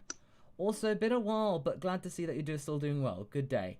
Well, thanks, Sten, very much so, but who's to say that Gine would still be around then? That's cruel, Mas. Who's to say that's that? Cruel. Well, if you watch part 16 of Gine, then you know I'm not exactly benevolent. But who's to say that?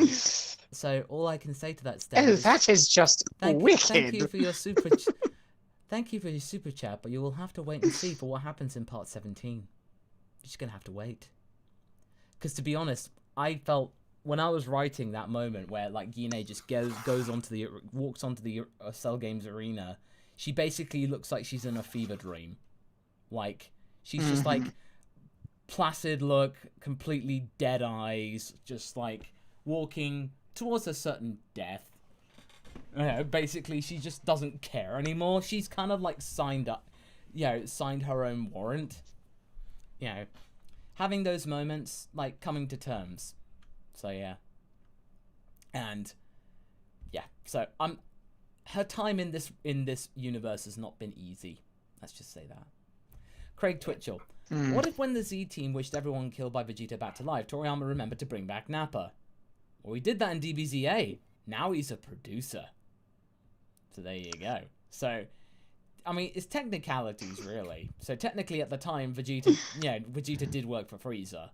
So you could always do that kind of thing.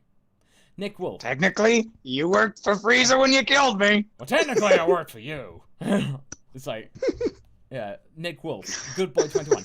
I'm the best take on Cell. Celine exists. Good Boy 20. Oh. It's like, oh? You're approaching me? Can't make that bold a claim unless I come closer. So Celine. Don't worry, Nick. I haven't forgotten Celine. I've written part 10 of What If Goku Was Female. I can't have that in part 10, but part 11, you can expect something. Imperfect Cell with a rack. Oh my god. That'll be weird. It'd be like Species. It'd be like the movie Species. Oh. That'd be something really sinister. I love it. APC 218. In the Saiyan saga, what if Cooler was also listening in on Vegeta's plan to go to Namek? Would he fight Frieza, or would they work together? Well, the thing is that we know from the Cooler movie he does listen in to what goes on, and for the most part he just lets Frieza do his thing, and what he did in the movie was basically he swooped in when Frieza fumbled, basically to capitalize on the fact his brother messed up. So he would probably just like he'd probably wait to go to Namek, and at the first sign of trouble he would just go in like, nope, I'm going to go and help and actually prove that I'm stronger. And that would be that would be his time to come back, save his brother, and prove that he is the stronger one. See, the whole thing about this relationship is that they won't fight directly because that would mean the end of the fun. No, the whole fun is to fight indirectly and give each other little stabs. They like to play the Game of Thrones. Yeah, exactly. Yeah, so there you go. I would say that'd be the case. Red Dragon Force 2, on behalf of BH Voices, what if Chi-Chi had a brother? I can imagine Chi-Chi having a brother. You'd have to have some kind of polar opposite, like this guy, because Chi-Chi starts off as the really doe, and very demure, very timid. I would say her brother's an absolute loudmouth. She's got... No, it starts off like she's not super timid, because, I mean, she's still trying to be a warrior in her youth. Trying to come up with a timid character. It's Toriyama doing his best. That's what he was trying to do. He was basically, I'm going to try and write this demure, very timid character. Fails miserably. Okay, I'll just go back to the strong, angry woman. She has, she has an older brother who's like similar, in stature to Ox King, and his name is Choo Choo, and he's a railroad man. There you go. Okay, no, that's even better than what I came up with. Jeez, good job, Havrock. No, seriously, that wasn't sarcastic. That really wasn't. No, I honestly, I think that it's kind of hilarious, and the pun game is real. Yeah. And he comes up with his trainer. It's called the Choo Choo Rocket. Yeah. Oh gosh. Paparazzi. What if Goten and Trunks accidentally caused an infinity warp scenario where everyone in Universe 7 was fused, halving the population? Ooh. Who It would fuses depend with if you who? fuse to the nearest person to you. Oh. You could fix this. You'd with the wind up Dragon with a Balls. permanent. You could fix it with the Dragon Balls, but you'd have to consider what might happen if Dende's fusion had resulted in the Earth Dragon Balls becoming inert. So you'd wind up having to find the Namekian Dragon Balls, only to then find out, oh, crud, like, maybe it happened on New Namek too, and they need time to make new Dragon Balls, so at least for a few months, people are going to be stuck together. So you'd have to come up with an idea of who fuses with who. I wouldn't make it the obvious fusions. Like, what I would wind up doing is, I'd wind up doing, like Bulma winds up fusing with Vegeta. Tin and Chaozu wind up fusing. Yamcha winds up fusing with like some Puar, or even just some rando, because Yamcha's the only one who actually has a job. Kojirobe. Dende and Popo are fused. Yeah. Dendopo. Piccolo and Pan. Pancolo. Piccolo and Pan. Oh no, poor child. It's just this tall 7 foot tall baby with green skin. But now I want you all to imagine what the fusion of 18 and Krillin looks like. Because it might look like an adult Marin, but it also might not. Yeah. Yeah, it's like bold lunch. Oh gosh, there's another one. If Launch was at Kame House at the time, Roshi might have ended up fused with her. Oh god. No, Roshi would have fused with the turtle. Oh god, that would a be... literal turtle hermit this time. Oh jeez. No, I think Lance would fuse with Oolong. Oh, ironic. Android 17 fused with one of the rare creatures at the park where he ranges. Yeah. Oh, the big oofs there. Craig Twitchell, what if a Cell Jr. turned good? Well, they became wild and free on 17's Island in the manga. So there you go. Wild and free with their own people. Let them run. Let them go. Red Dragon Force 2. Augustus Abram, how would Goku react to something bad happening to Whis?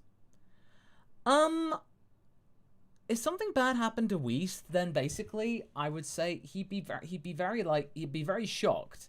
I don't think he considers Whis a friend. He's more like a master. But I think it would happen. Yeah, I think he might be a little bit upset because Whis is a good acquaintance, a mentor character, maybe even a friend if you want to push that. But I don't think he would be super heartbroken over it. I think, in fact, he would probably be more concerned over the fact that he's now effectively lost his trainer. So the way I could perceive it happening is Goku would probably, of course, like, it depends on how it happens, right? If it was the fault of a bad guy, obviously, yeah, Goku would probably want to deck him in the schnoz anyway, because clearly he's strong. But if it was because of some other reason, right, like we screwed up in some way, and so the Grand Priest had Zeno, or Zeno erased him, something like that, maybe that might happen. But I think what would wind up happening is, if you want to play it sort of the softer, more comedic route, Whis is no longer able to train Goku. So what does Goku do? Why, he goes to Universe 6 and starts asking Vados to train him. Yeah. and starts to train, ask all the remaining angels, like. And it's a series of him going from angel to angel and yeah, universe to universe. Yeah. Yeah, just a never-ending quest. APC, what would the dynamic be between Frieza and Arale? I think Frieza would be like with Broly, as in like find Arale incredible and like want to use her. Like the powers of gag things. They're basically, it's like, hey Vegeta, how are you doing? What do you want, Frieza? Just like tosses like Arale in his direction. Think fast! No! Vegeta runs away. Where have you been all my life, you robotic child, you? Ja! Just like, oh, he would use her so much. So much. Yeah, he would spoil her with sweets. Of course. Just to get him to do what he wants. It's like, I can't believe it. I should be paying everybody in sweets. It's so much cheaper. Nick Wolf. Number 1, piggybacking off Sonic Link. What if having a tail made Super Saiyan 3 more stable? And 2, what if Tarbell was Jocko's Galactic Patrol's partner and they became buddy cops? Oh, he'd be that guy in the office, like, you know, like answering the calls and stuff like that. Part of forensics, you know. Okay, Jocko, I'm in. Yeah, he's like he's their tech guy. So there you go, that. But if the tail had Super Saiyan 3 being more stable, then maybe like it'd be bringing the tail back to some kind of relevance. Like it had diminishing returns, but then somehow with Super Saiyan 3, it actually helped with stability. So that in that sense, that could be interesting. Okay, Kiara Torian. What if Grandpa Gohan's ghost was attached to the 4-star ball? Well, it kind of is in a way. It kind of is attached, just because like the spirit, because you know Nova Shenron basically is a dragon embodiment of Grandpa Gohan in a way. That ball has become synonymous with Goku, so I feel like if Grandpa Gohan was literally in that Dragon Ball, it would actually just enhance that connection even more, pretty much. Be very poetic. I can see that. Yeah. White Oak. What if Devilman was a part of the Z Warriors? I've actually got to go. I just got to go quickly, but just for one thing. But if you two, can you take this one? Yeah, sure. Cool. I'll be right back. You want to start, Sophie, or shall I? Sure. Now, Devilman's big signature thing, right, is the ability to defeat somebody by targeting the evil in their soul, right? I'm trying to remember because it's been so long since I've seen Dragon Ball characters. If Devilman was on the side of the Z Fighters, it would probably make the game a bit too easy, you know? It would make the situations they would come into a bit too easy. Because if you have a perfected technique for eliminating your threats if they're evil easily on hand, like you wind up, I mean, there's no challenge anymore. There's no stakes. Yeah. Even more so than when you know, people can just wish other people back to life with the Dragon Balls. So either that or his gimmick wouldn't work on the harder enemies. Yeah. So what's the point? He would fall into obscurity, which is kind of, and he would probably become, you know, comic relief or something, and you know, become part of the group of characters with interesting powers, but that are not used, and we have some of those characters. So, as much as I think that, you know, his design is kind of fun, like he doesn't really. There is no place in the story for him later on, sadly. That would. Yeah, I agree. Okay. So, what's the next question? Let me check. Because I, unfortunately, my chat keeps cutting out the history. Yeah. I have the very same problem with the chat. Sadly, I'm like writing some stuff down, but I was laying down because my back is killing me today. Okay. So yeah. Okay, wait. Yeah, it's difficult. It's difficult to take charge of the chat of the stream when we are not the people who are streaming. Yeah, sadly, and the way the chat works for the moderators in YT sucks, guys. It really sucks. Yeah. Hashtag YT being YT. Yeah.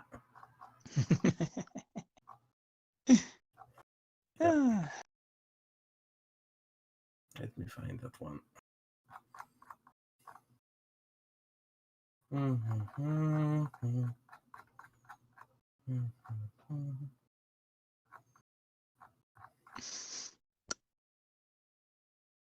According to Nick Wolf, the next question is, what if Chi-Chi trained before the 23rd Budokai?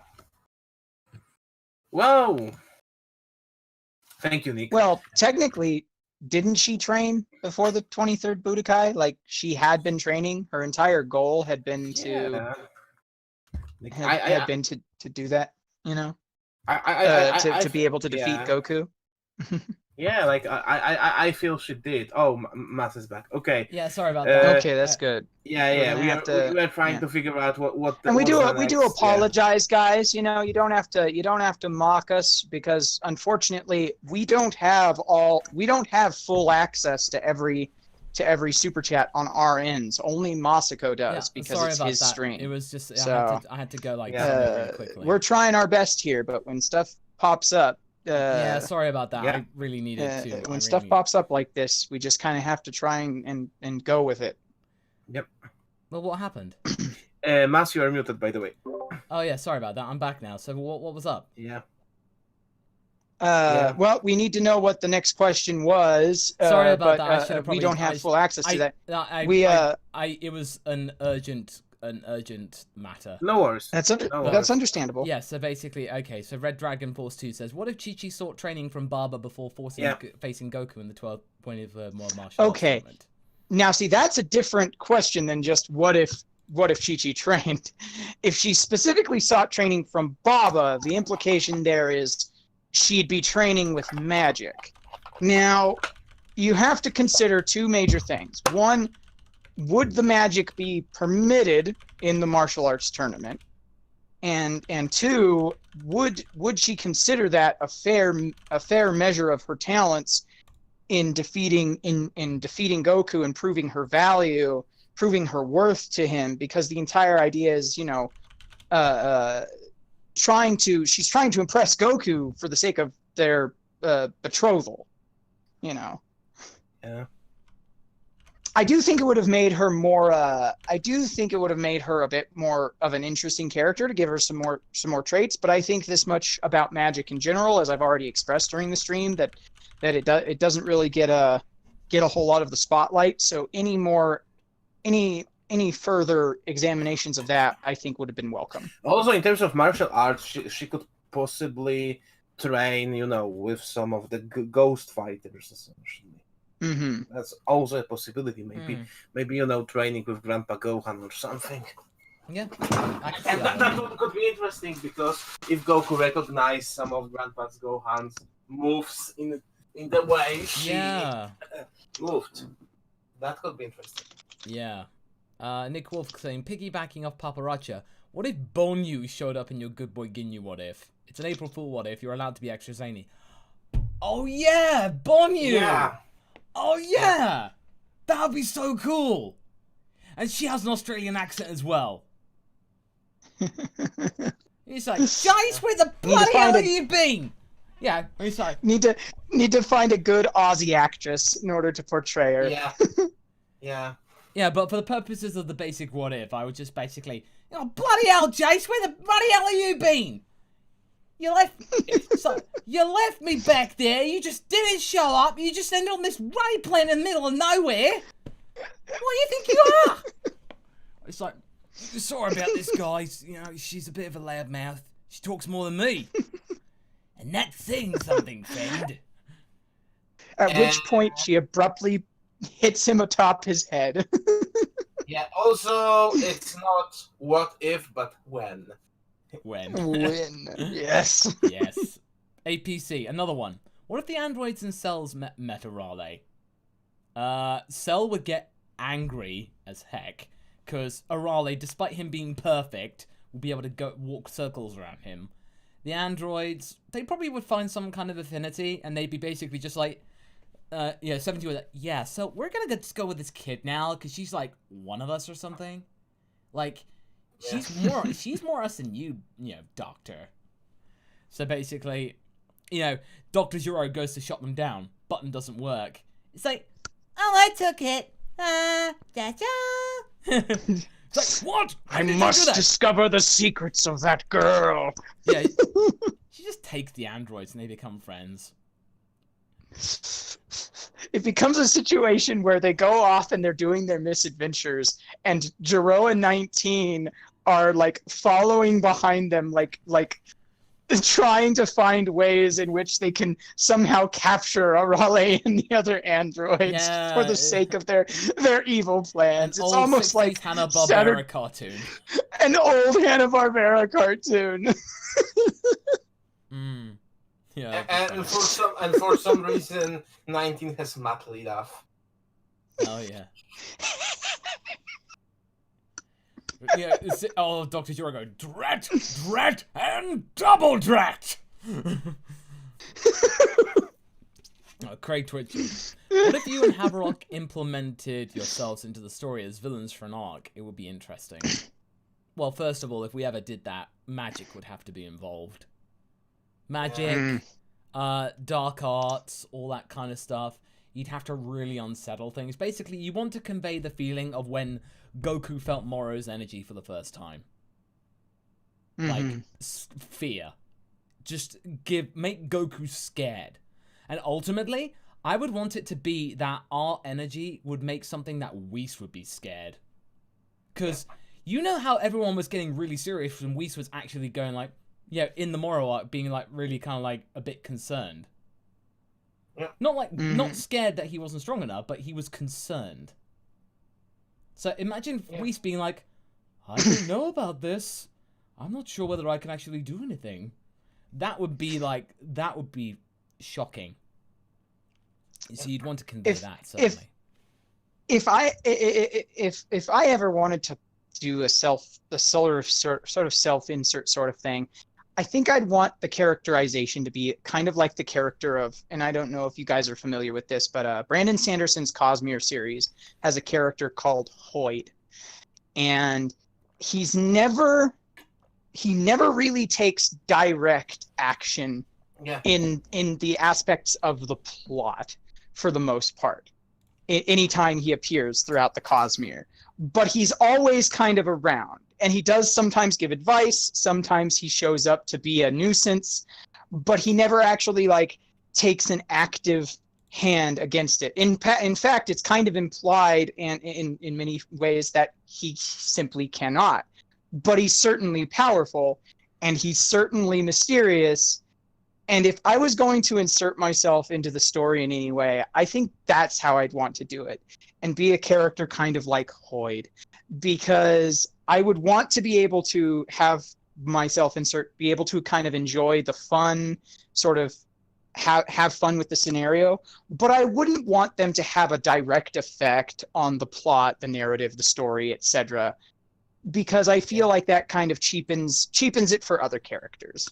Yeah, or I would go maybe a little bit, the path of G-Man.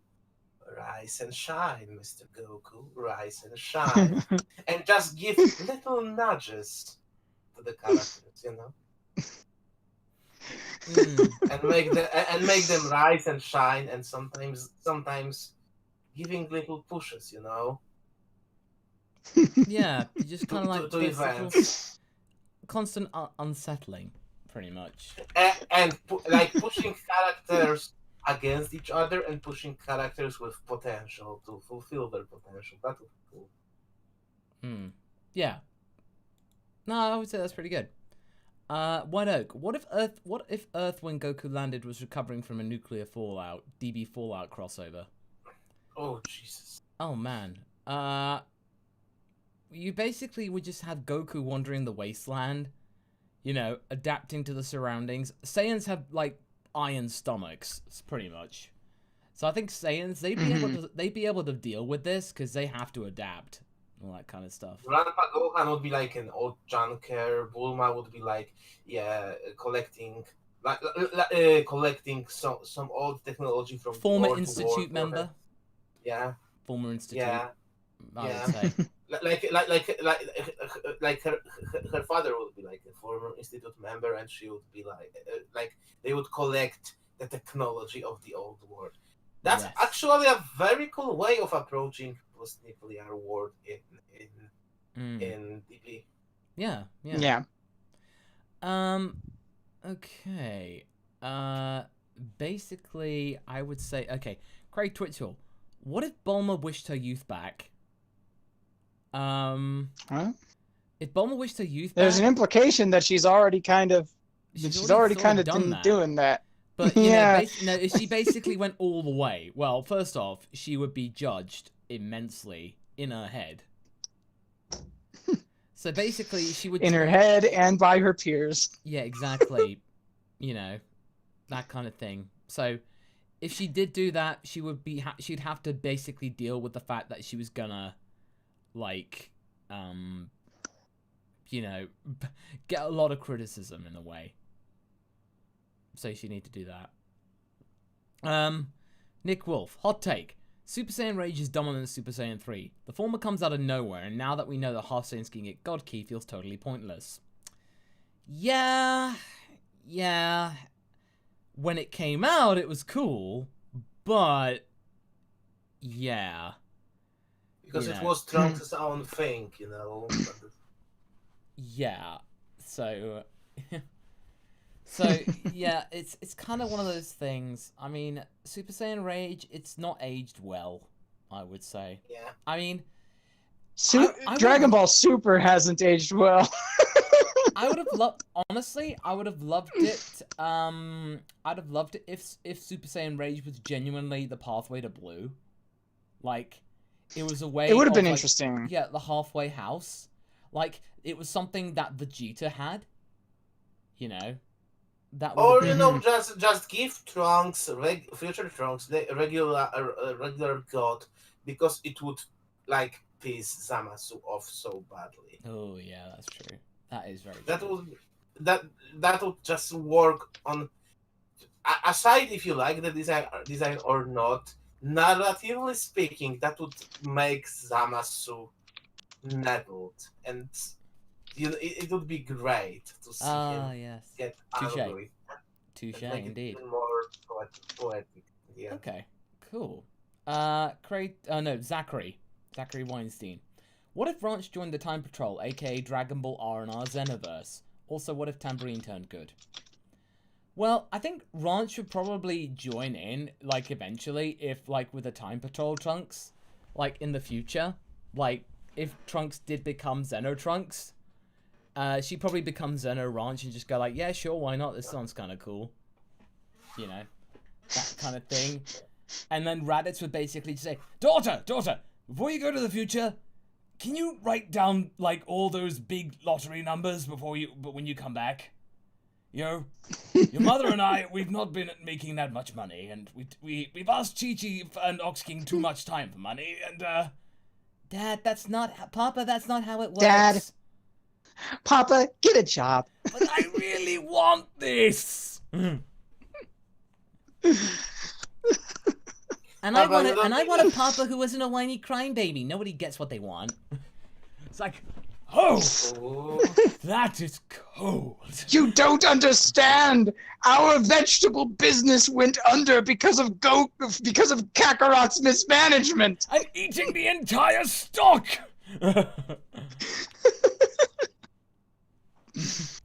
And as for Tambourine turning good, he would have to find some way of bringing Krillin back in order to do that. Yeah. Or destroying King Piccolo from within.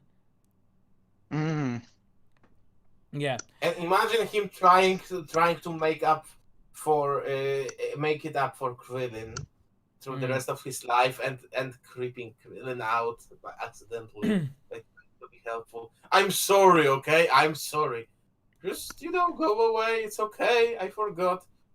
Krillin, I washed your car. Krillin, it's okay. Krillin, I'm sorry, Krillin. You know, the whole obsession over, making it up for Krillin.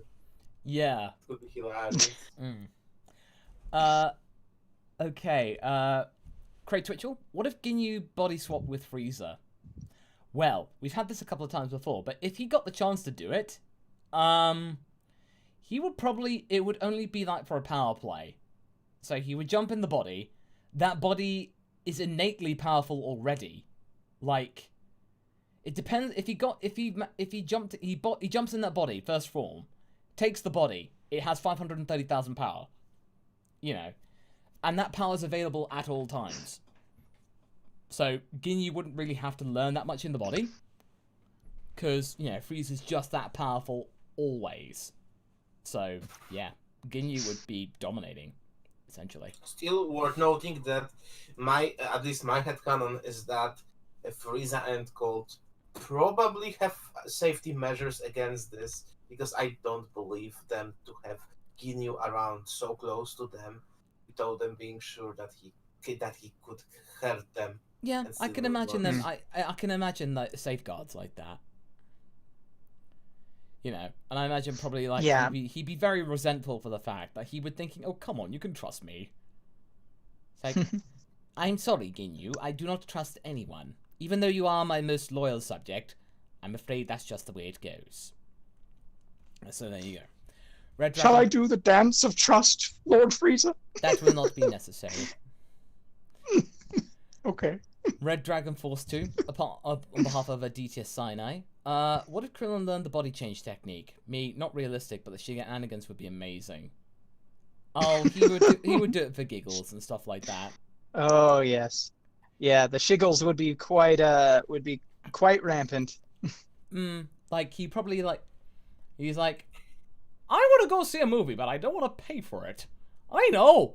I will change my body into a movie theater worker and go and sit in the movie. Then I'll change back afterwards. It's a win-win. Huge Vegeta. Eventually, yeah. Oh god. Because he would know key control. It's like, you see, now who's the short one? Still you. I'm not really the tallest, really. But I'm still taller than you! How's it looking down there, short stuff? There you go. Nick Wolf, what if Zamasu did nothing wrong is what if Zamasu played Civ 5? Then what if Jerome Frieza met and Broly was in the Android Saga is what if Zamasu played The Sims?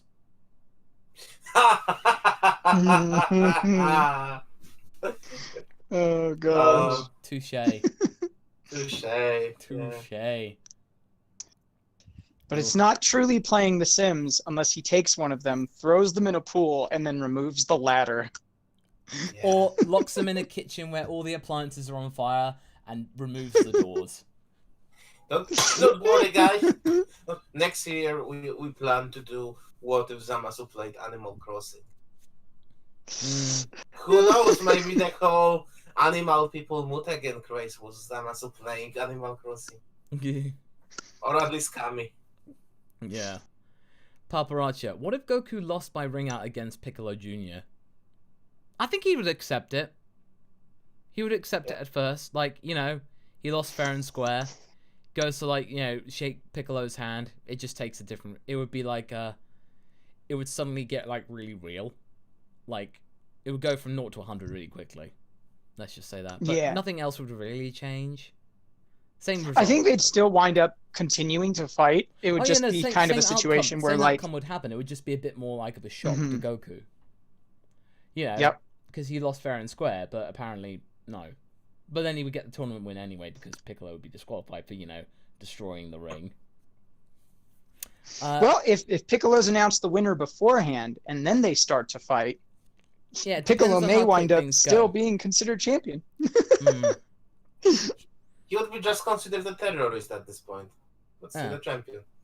True. Dion Joyner, what if Gohan's key thesis paper became serialized? Well, in theory, it kind of does, because it makes Gohan an international celebrity, like a renowned scientist in his field. And humans learn mass, like, there's a mass flux of people learning how to manipulate ki because of the publishing of his papers. Yeah. Isn't that like kind of like the premise behind the old Dragon Ball MMO? Yeah, Sort of, that and as Toriyama is concerned, I think it is headcanon. We don't know if they will go that way, but like a lot of things that they are adding recently adds up to that timeline still being kind of thing. Yeah. And and that's one thing. The other, there is a pretty large influx of Earthlings that now have Saiyan DNA. Because Yeah. So yeah. Yeah, exactly. It would lead that way. Shantanu Sangupta, what if Champa won the Universe 6 tournament? Well, he would pilfer all the strongest fighters from the Earth. The Earth from Universe 7 would just go to Universe 6. They'd be kind of okay with it. When the Tournament Power comes along, the Universe 6 would be a couple of places higher in terms of mortal level. You know, a couple of places higher, not a lot. Probably like mid-tier. And Universe 7 would be dead last. Yeah. Beerus would be not a happy kitty. Let's just say that. No, not at all. Craig Twitchell, what if Zamasu made Raditz black? That would have been even more interesting, to be honest. Because if they dropped the ball with Cumber, Raditz black. Oh. I think the black arc being any character other than Goku would have been a lot of fun. If it had been a Raditz black, it could have been great. If it had been Goten black, it could have been great. Heck, it could have even been a Vegeta black, and they could have taken that concept from the filler arc, right, from before then with Copy Vegeta, but they could have made it into something better, right? Ignore the Potafu, or however it's pronounced, arc, and instead have a Vegeta good guy, Vegeta bad guy scenario like that, which would also be thematically very, very tied into future Trunks' story, because it wouldn't simply be him facing a guy who looks like Goku, you know. It would be him facing a guy wearing his father's face, right?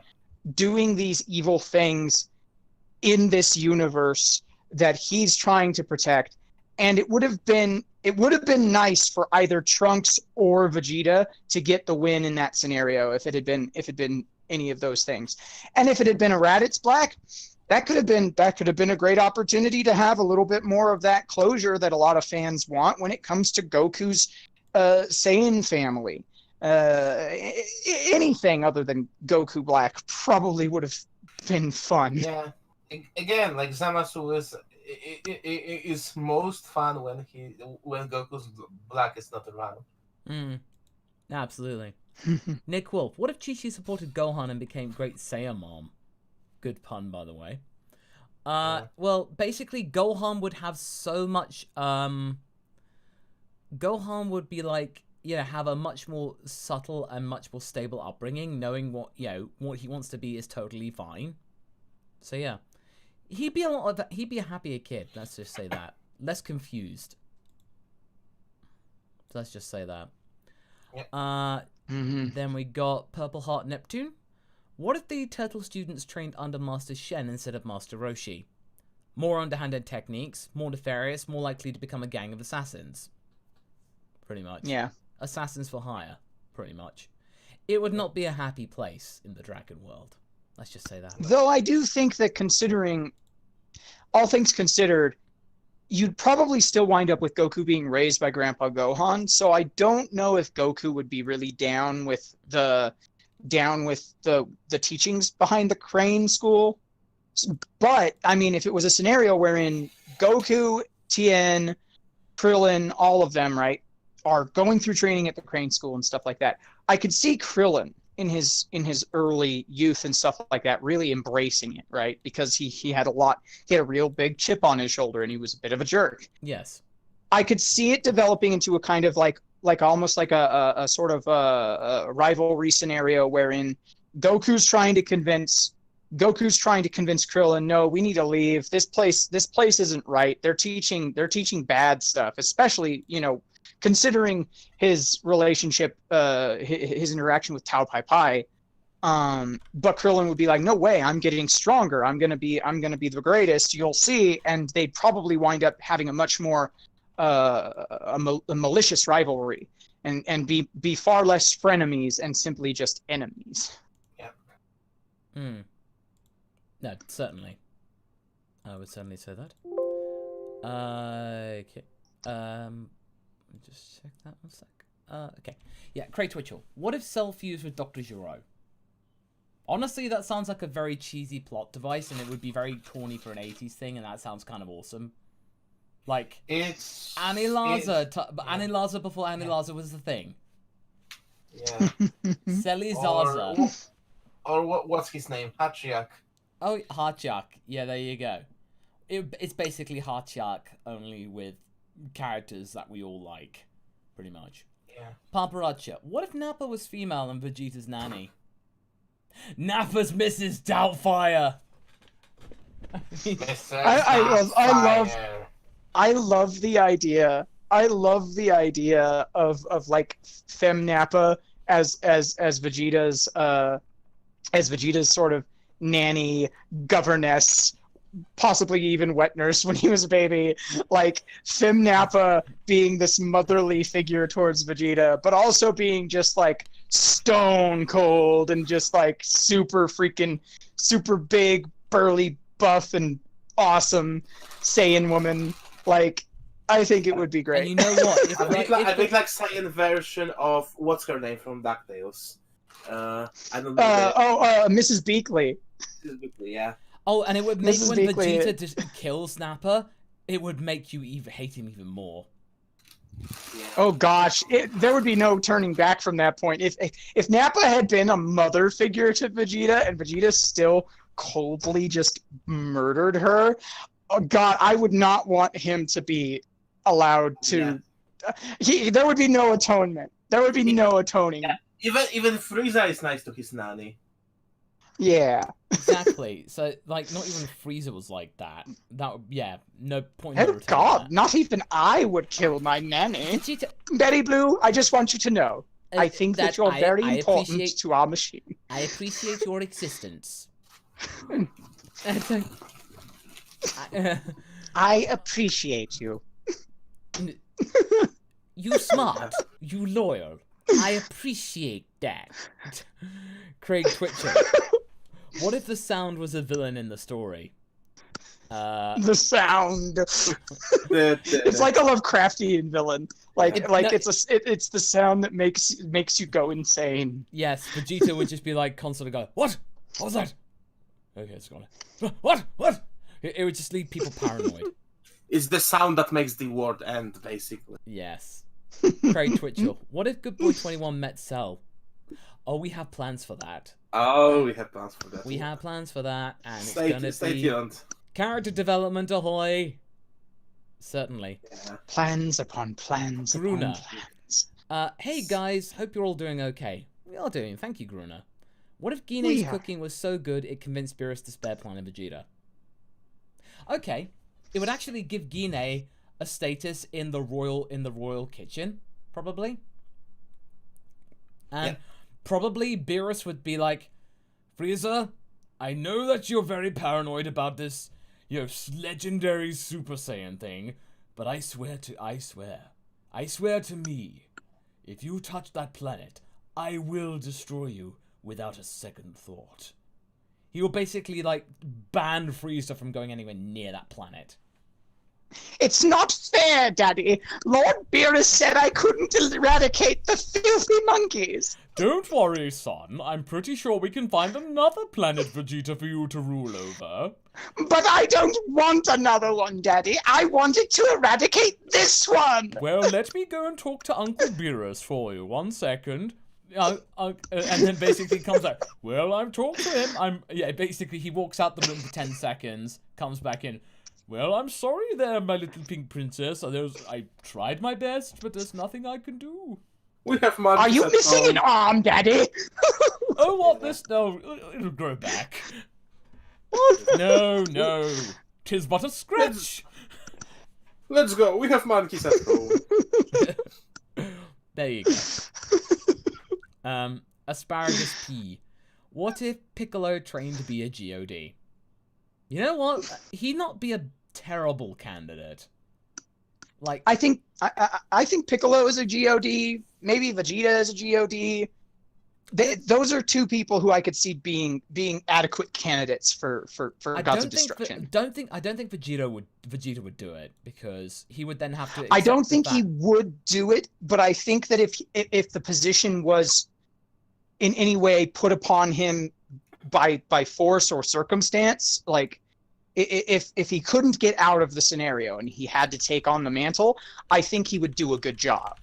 I still think that Frieza wouldn't be a terrible one, because if like he was told, look, Frieza, being a God, like if we don't want to be erased, you need to look at this like a business, you know. And from a business perspective, if he looked at it as a business, he could actually do well. Maybe not well in terms of, you know, from a mortal perspective, but from like, you know, divine perspective, he would get results. Yeah. In my opinion. Okay. Craig Twitchell. What if Bardock went Super Saiyan in his final stand against Frieza? We have talked about this a few times before, but even if he did, he would, like, he might be able to challenge decently, buy a little time against first form Frieza, but the moment he would do that, Frieza would then transform into second form toast. Yeah, boom, done. You would have a quick battle in space. Maybe some Saiyans might be able to escape, but, like, ultimately Frieza would still win. Yeah. Yeah. Made for a cool scene, a battle in space, though. Podo. What if everyone in Bardock's bloodline was born with the All for One quirk, and everyone in Vegeta's was born with the One for All quirk? With both quirks tweaked to work appropriately in the DB universe. Oof. That's a rough one. They're a little bit difficult to quantify. And honestly, in the hands of somebody with the right degree of intellect, I really think either or could be real story breaker powers. Even the author of My Hero Academia, I don't think really does the best job of delving into One for All and All for One. But if you were going to give it to them, I don't know if I would want to give it to two different like branches of the Saiyan family. You know, I would want to spread it out a little bit differently, you know, particularly on account of the fact that I already don't like the Saiyans being so central to the story as it is. If I was going to do it, I would probably say, if you wanted to make these quirks an intrinsic part of like the genetics of the heroic society or something like that, then you could make it to where the Saiyans have a one for all sort of scenario, right? And make it to where somebody like say Frieza's race had the all for one setup. That way it would also kind of explain the animosity between the two races and stuff like that. As for specifics, I mean, I don't really think I could really dive into it too much because it would take way too much time to get into. But you could. There's ways that you could do it. There's ways that you could do it. Okay. Yeah, it's possible. John Coleman. What if Goku was stuck in Ultra Instinct, and what if Vegeta and Bulma raised Gohan and Goten after the Cell games? If Goku was stuck in Ultra Instinct, pretty much his like personality would be completely different. Because, yeah, that's the point. And Vegeta and Bulma raising Gohan and Goten? Bulma would probably be trying her best. I mean, Gohan would be okay. He could cope. But the thing was, though, what about Chi-Chi? Chi-Chi's still there. I mean, you know, Chi-Chi's still there. Yeah, why wouldn't she be raising what's wrong her with children? Chi-Chi? Yeah. I mean, unless Vegeta decided to become a father figure in a way. That's the best way I could see it. I'm taking Gohan and Goten, bye! There you go. So, you know, they just train and stuff like that, maybe? Something like that? James Cameron, what if Gohan trained on Yardrat during the 3-year time skip before 19 and Dr. Gero? Well, if Gohan did, his spirit control powers would be pretty cool. He would have instant transmission. He probably would learn healing. So, kind of interesting. Just to kind of, like, give him a bit more. Probably be on the same level as Goku. Like, in terms of, like, you know, powers, sort of. Craig Twitchell, what if Future Ranch followed Cell to the past? I think the thing is, though, with that, is that I don't want that would be a bit too obvious. And honestly, I think the Future Ranch thing, I'm kind of done with that. It was just kind of filling in the gaps. Mm-hmm. It was kind of filling in the gaps for certain bits, like between, between going back to the past first, and then for Fight for the Future, pretty much. That was just kind of filling in that gap. Craig Twitchell, what if Gine went to the Future Trunks timeline? I don't know. I realistically don't know. I feel like she would feel very saddened by everyone succumbing, including her own son. But ultimately, I feel like she would just be like... And again, if this was in Dragon Ball Super, who's to say that she would even be there? That's, again, the thing. I hate to be twisted, but there you go. And then the last one, what if Cell one from Craig for the moment. What if Cell met Android 21? Well, look to Dragon Ball Fighters. There's a lot of sass in there. A lot of sass, a lot of shade, a lot of funny dialogue. There would be quips upon quips. Quips on quips on quips.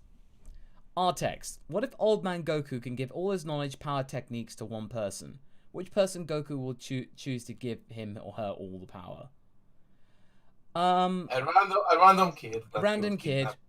Like, it didn't work out with Oob, so pick another kid. Pick another kid. Reminds him of all the times when he was young. Reminds him of... You're Goku. You're Goku now. For now? No. For now. No. For now? No. Now. Adds levity. Adds levity. Yeah. What if, this is from Ice King, what if humans had a Zenkai that was activated 25% of the time? Oh, like a 1 in 4 chance of it actually, striking. I think it'd be kind of cool. Add some kind of thing, but you get the feeling of like Krillin guy, did I get stronger? Did I get stronger? Punches the wall, same thing. Damn it! It's like, he'd be just like, Vegeta, I need you to beat me up a few times. Oh, gladly. It's like, oh, gladly. Amazing.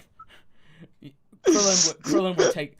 Krillin, there are 3 out of 4 times you might not get anything out of. I'm willing to take that chance. That's a chance I'm willing to take. Knowing the character's luck, Krillin could get all the gains, and Yamcha would never get a boost. He has the worst luck. Gosh. Yeah.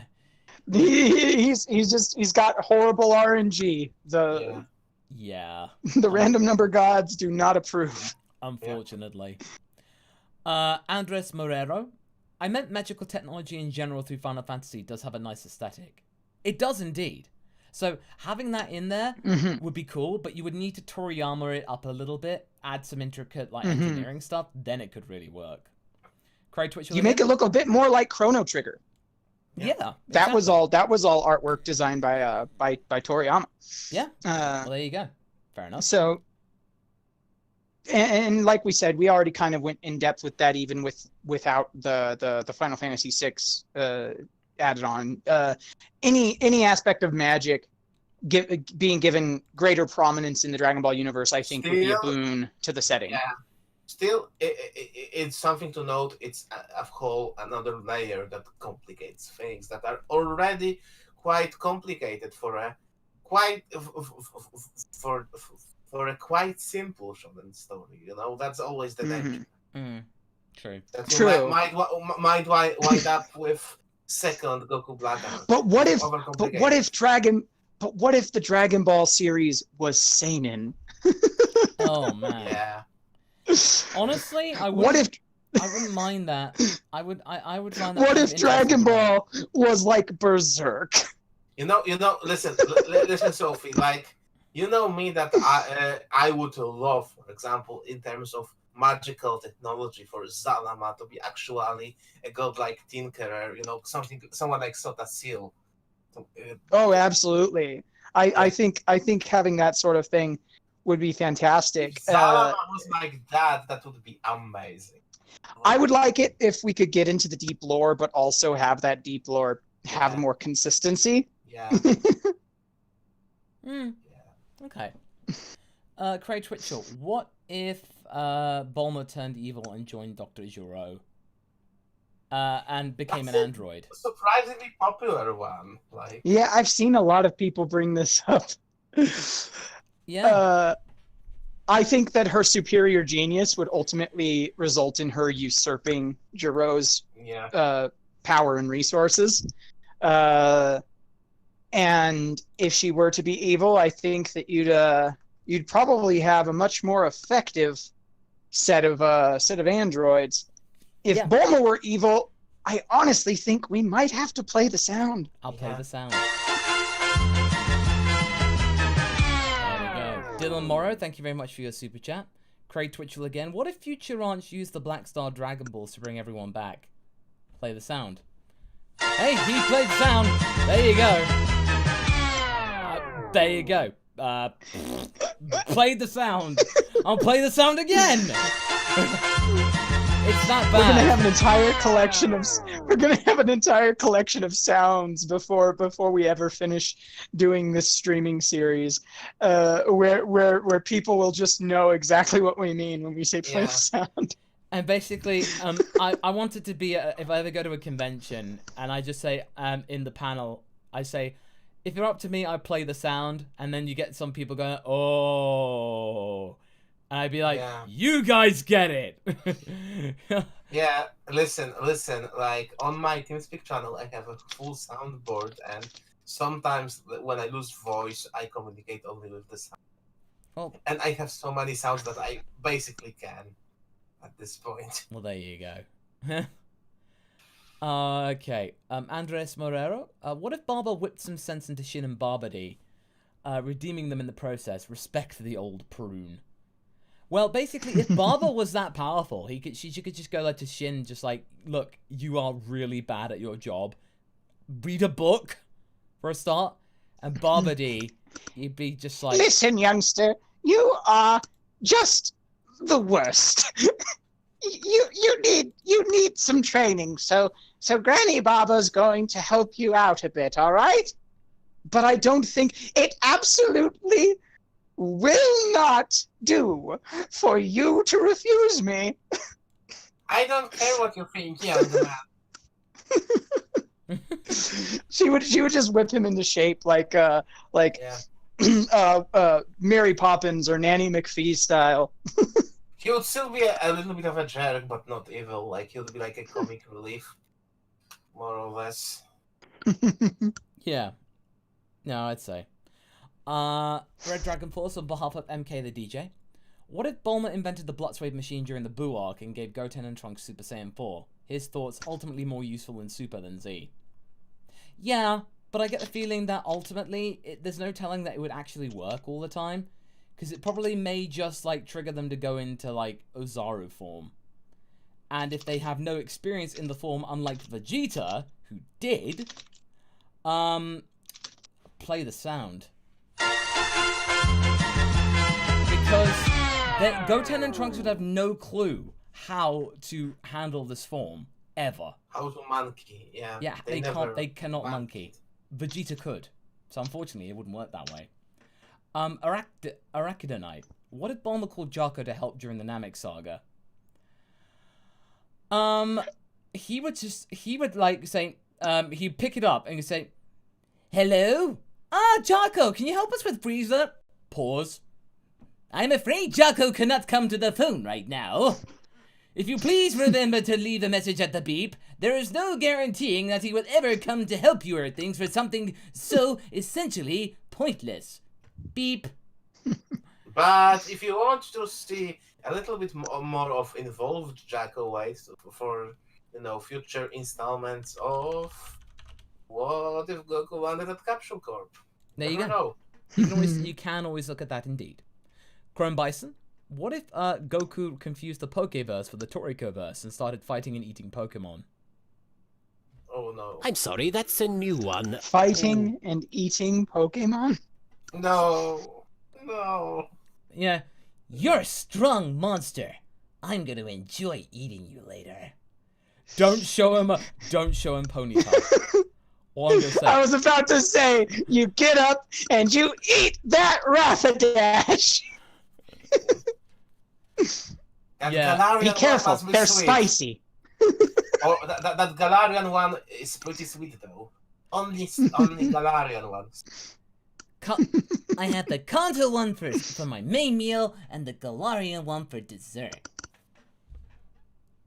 It's like, oh no. Dark Snake X5. What if Goku and Vegeta had a hangover like in Hangover? Oh, okay. They basically end up in Beerus's bed for no reason. In Universe 2. In Universe 2, they end up in Hellas's bed. In Hellas's bed. And, she kind of like said, "Oh my, you two were absolutely fantastic last night." It's like, what did we do? Oh God, don't let the woman know. It's like, I know, you were going on it all night. I thought you would never stop. It's like, and it's like, well, So what did we do? you completely devastated my refrigerator, and you, Vegeta, man, just, I have no words to say. It's like, yeah, your power levels were absolutely incredible. Oh, thank God that didn't happen. And you were good in bed as well. No! It's like, just something like that. Just like, they would have to retrace their steps, essentially. Yeah. And Tristan Poland. What if future Vegeta survived instead of Gohan? Future Vegeta survived instead of Gohan, raised Trunks, and went to the past instead of his son. I feel like he would be a much more stoic Vegeta. And he would say, "Hey, Kakarot, if you talk to my past self, tell him that he needs to lighten up a bit. There are more important things to worry about." He'd basically just say, like, grow a pair. Just, like, tell him, like, get a grip. Stop being so needy and stuff. Just kind of like something like that. Yep. Paparazzi, no old. I think that was in context of something else. Ben Franks, hey Masako, your videos single-handedly turned me into a DB fan. Awesome. I love R&R, episode 5 is my favorite, and the rest of your what-ifs. Keep it up. Don't worry, Ben, we certainly plan to. Absolutely. But thank you, though. Yep. Nene Sword, what if Kami managed to seal Piccolo during the Budokai tournament? Would Kami go on to fight Goku in the finals? How would this affect the Raditz arc? Well, if Kami went to the fight, I think Goku would win on merit. And I think this would be like a really nice conclusion to their little training arc. But in terms of Raditz, I feel like Kami would, like, oh, I don't know. Kami would have to use some kind of supernatural thing to try and help to stop Raditz from getting there.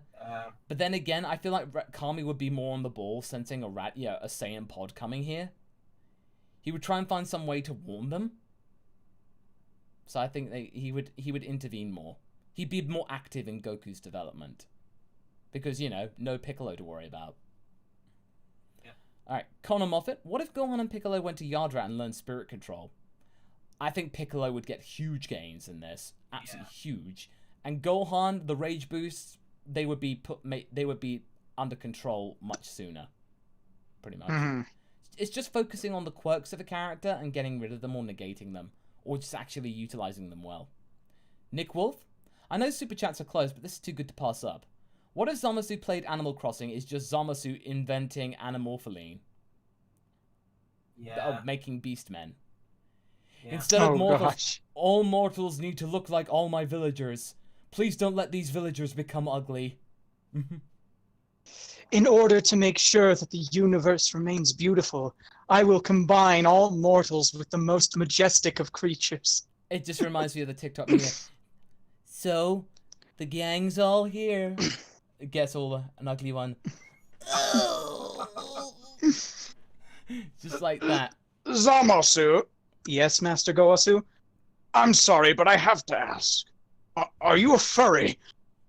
What? It's okay if you are. I'm gonna be a godtuber after all. I don't mind that sort of thing. But no, I'm not. What are you talking about? Very well. But one thing I need to ask you. What was your opinion on Beastars? Well, I love Beastars. No, I'm just saying. No, basically, I'm like, no, Zamasu, that's the test. What was your opinion? I know.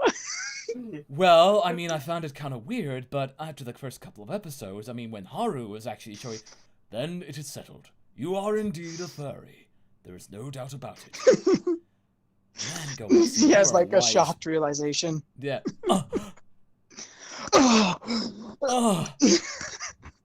So, somewhere in the US, Kaiser's sense is tingling. Kaiser, yeah. But in all honesty, Beastars is awesome. Go watch it. I think that'll probably be one of my Wildside will probably be one of my next song covers. Probably. Wildside's so good. It's so good. It's jazz. I love it. Fantastic. Vulcan? That's called jazz! And that's called jazz! Or just do it like Barry Beeson. You like jazz? Yeah, no. Beastars! There's a character called Barry Beeson. Oh, you like no, jazz? no. You like jazz? Be a basically corny, really cringeworthy teacher. Alright, Vulcan. What if Videl was half Saiyan, and what if future Videl appeared? Well, I do have a couple of what ifs that do have future Videl appearing, so watch the space for that. And if Videl was half Saiyan, it would make Pan half Saiyan, and it would explain a lot in terms of strong, feisty women. But it would just show that, hey, you can have feisty, very, very, spunky women. They don't have to be Saiyan or half Saiyan, So it's just like... Yeah. But it would be an interesting twist. It would maybe show that Miguel was like not like Gine and fled planet Vegeta and got became a singer and stuff like that. That'd be kind of interesting. And Vulcan again. Bardock and Gine's thoughts on Gohan's beliefs. Gine would be supportive, like whatever makes him happy, and Bardock would just shout, "Nerd!" But if Bardock wasn't indifferent, he would probably just point out that Gohan's naive. Yeah, probably. Actually, that's a realistic one. Yeah. Yeah. And Vulcan, last one. What if Suno was a fighter, and would this impact the story? Not really, but at least Penguin. The village that she's in. I'll keep forgetting the name. But the village that they live in. Jingle Village, thank you. Jingle Village, that's it. They would have a protector. That'd be kind of cool. Her and Aita protecting the village. That'd be awesome. And yeah, I feel like Suno that'd be kind of almost interesting. Not to be confused with Jinga and Beru. No. Jinga, brother. There. No, Jingle Bells. Jinga, brother. Alright, on that bombshell, it's time to end the stream. Thank you so much, everybody, for all of your support. It is greatly appreciated at this time, and we hope that we could shed some light into your day, as well as give you inspiration for your own creative endeavors. So, all that remains for me to say is thank you you two for joining me, and thank you so much for watching and listening. And until the next video, everybody, take care of yourselves. Wash your hands, stay hydrated, all that jazz. And until next time, have a good night, everybody. Night. Night.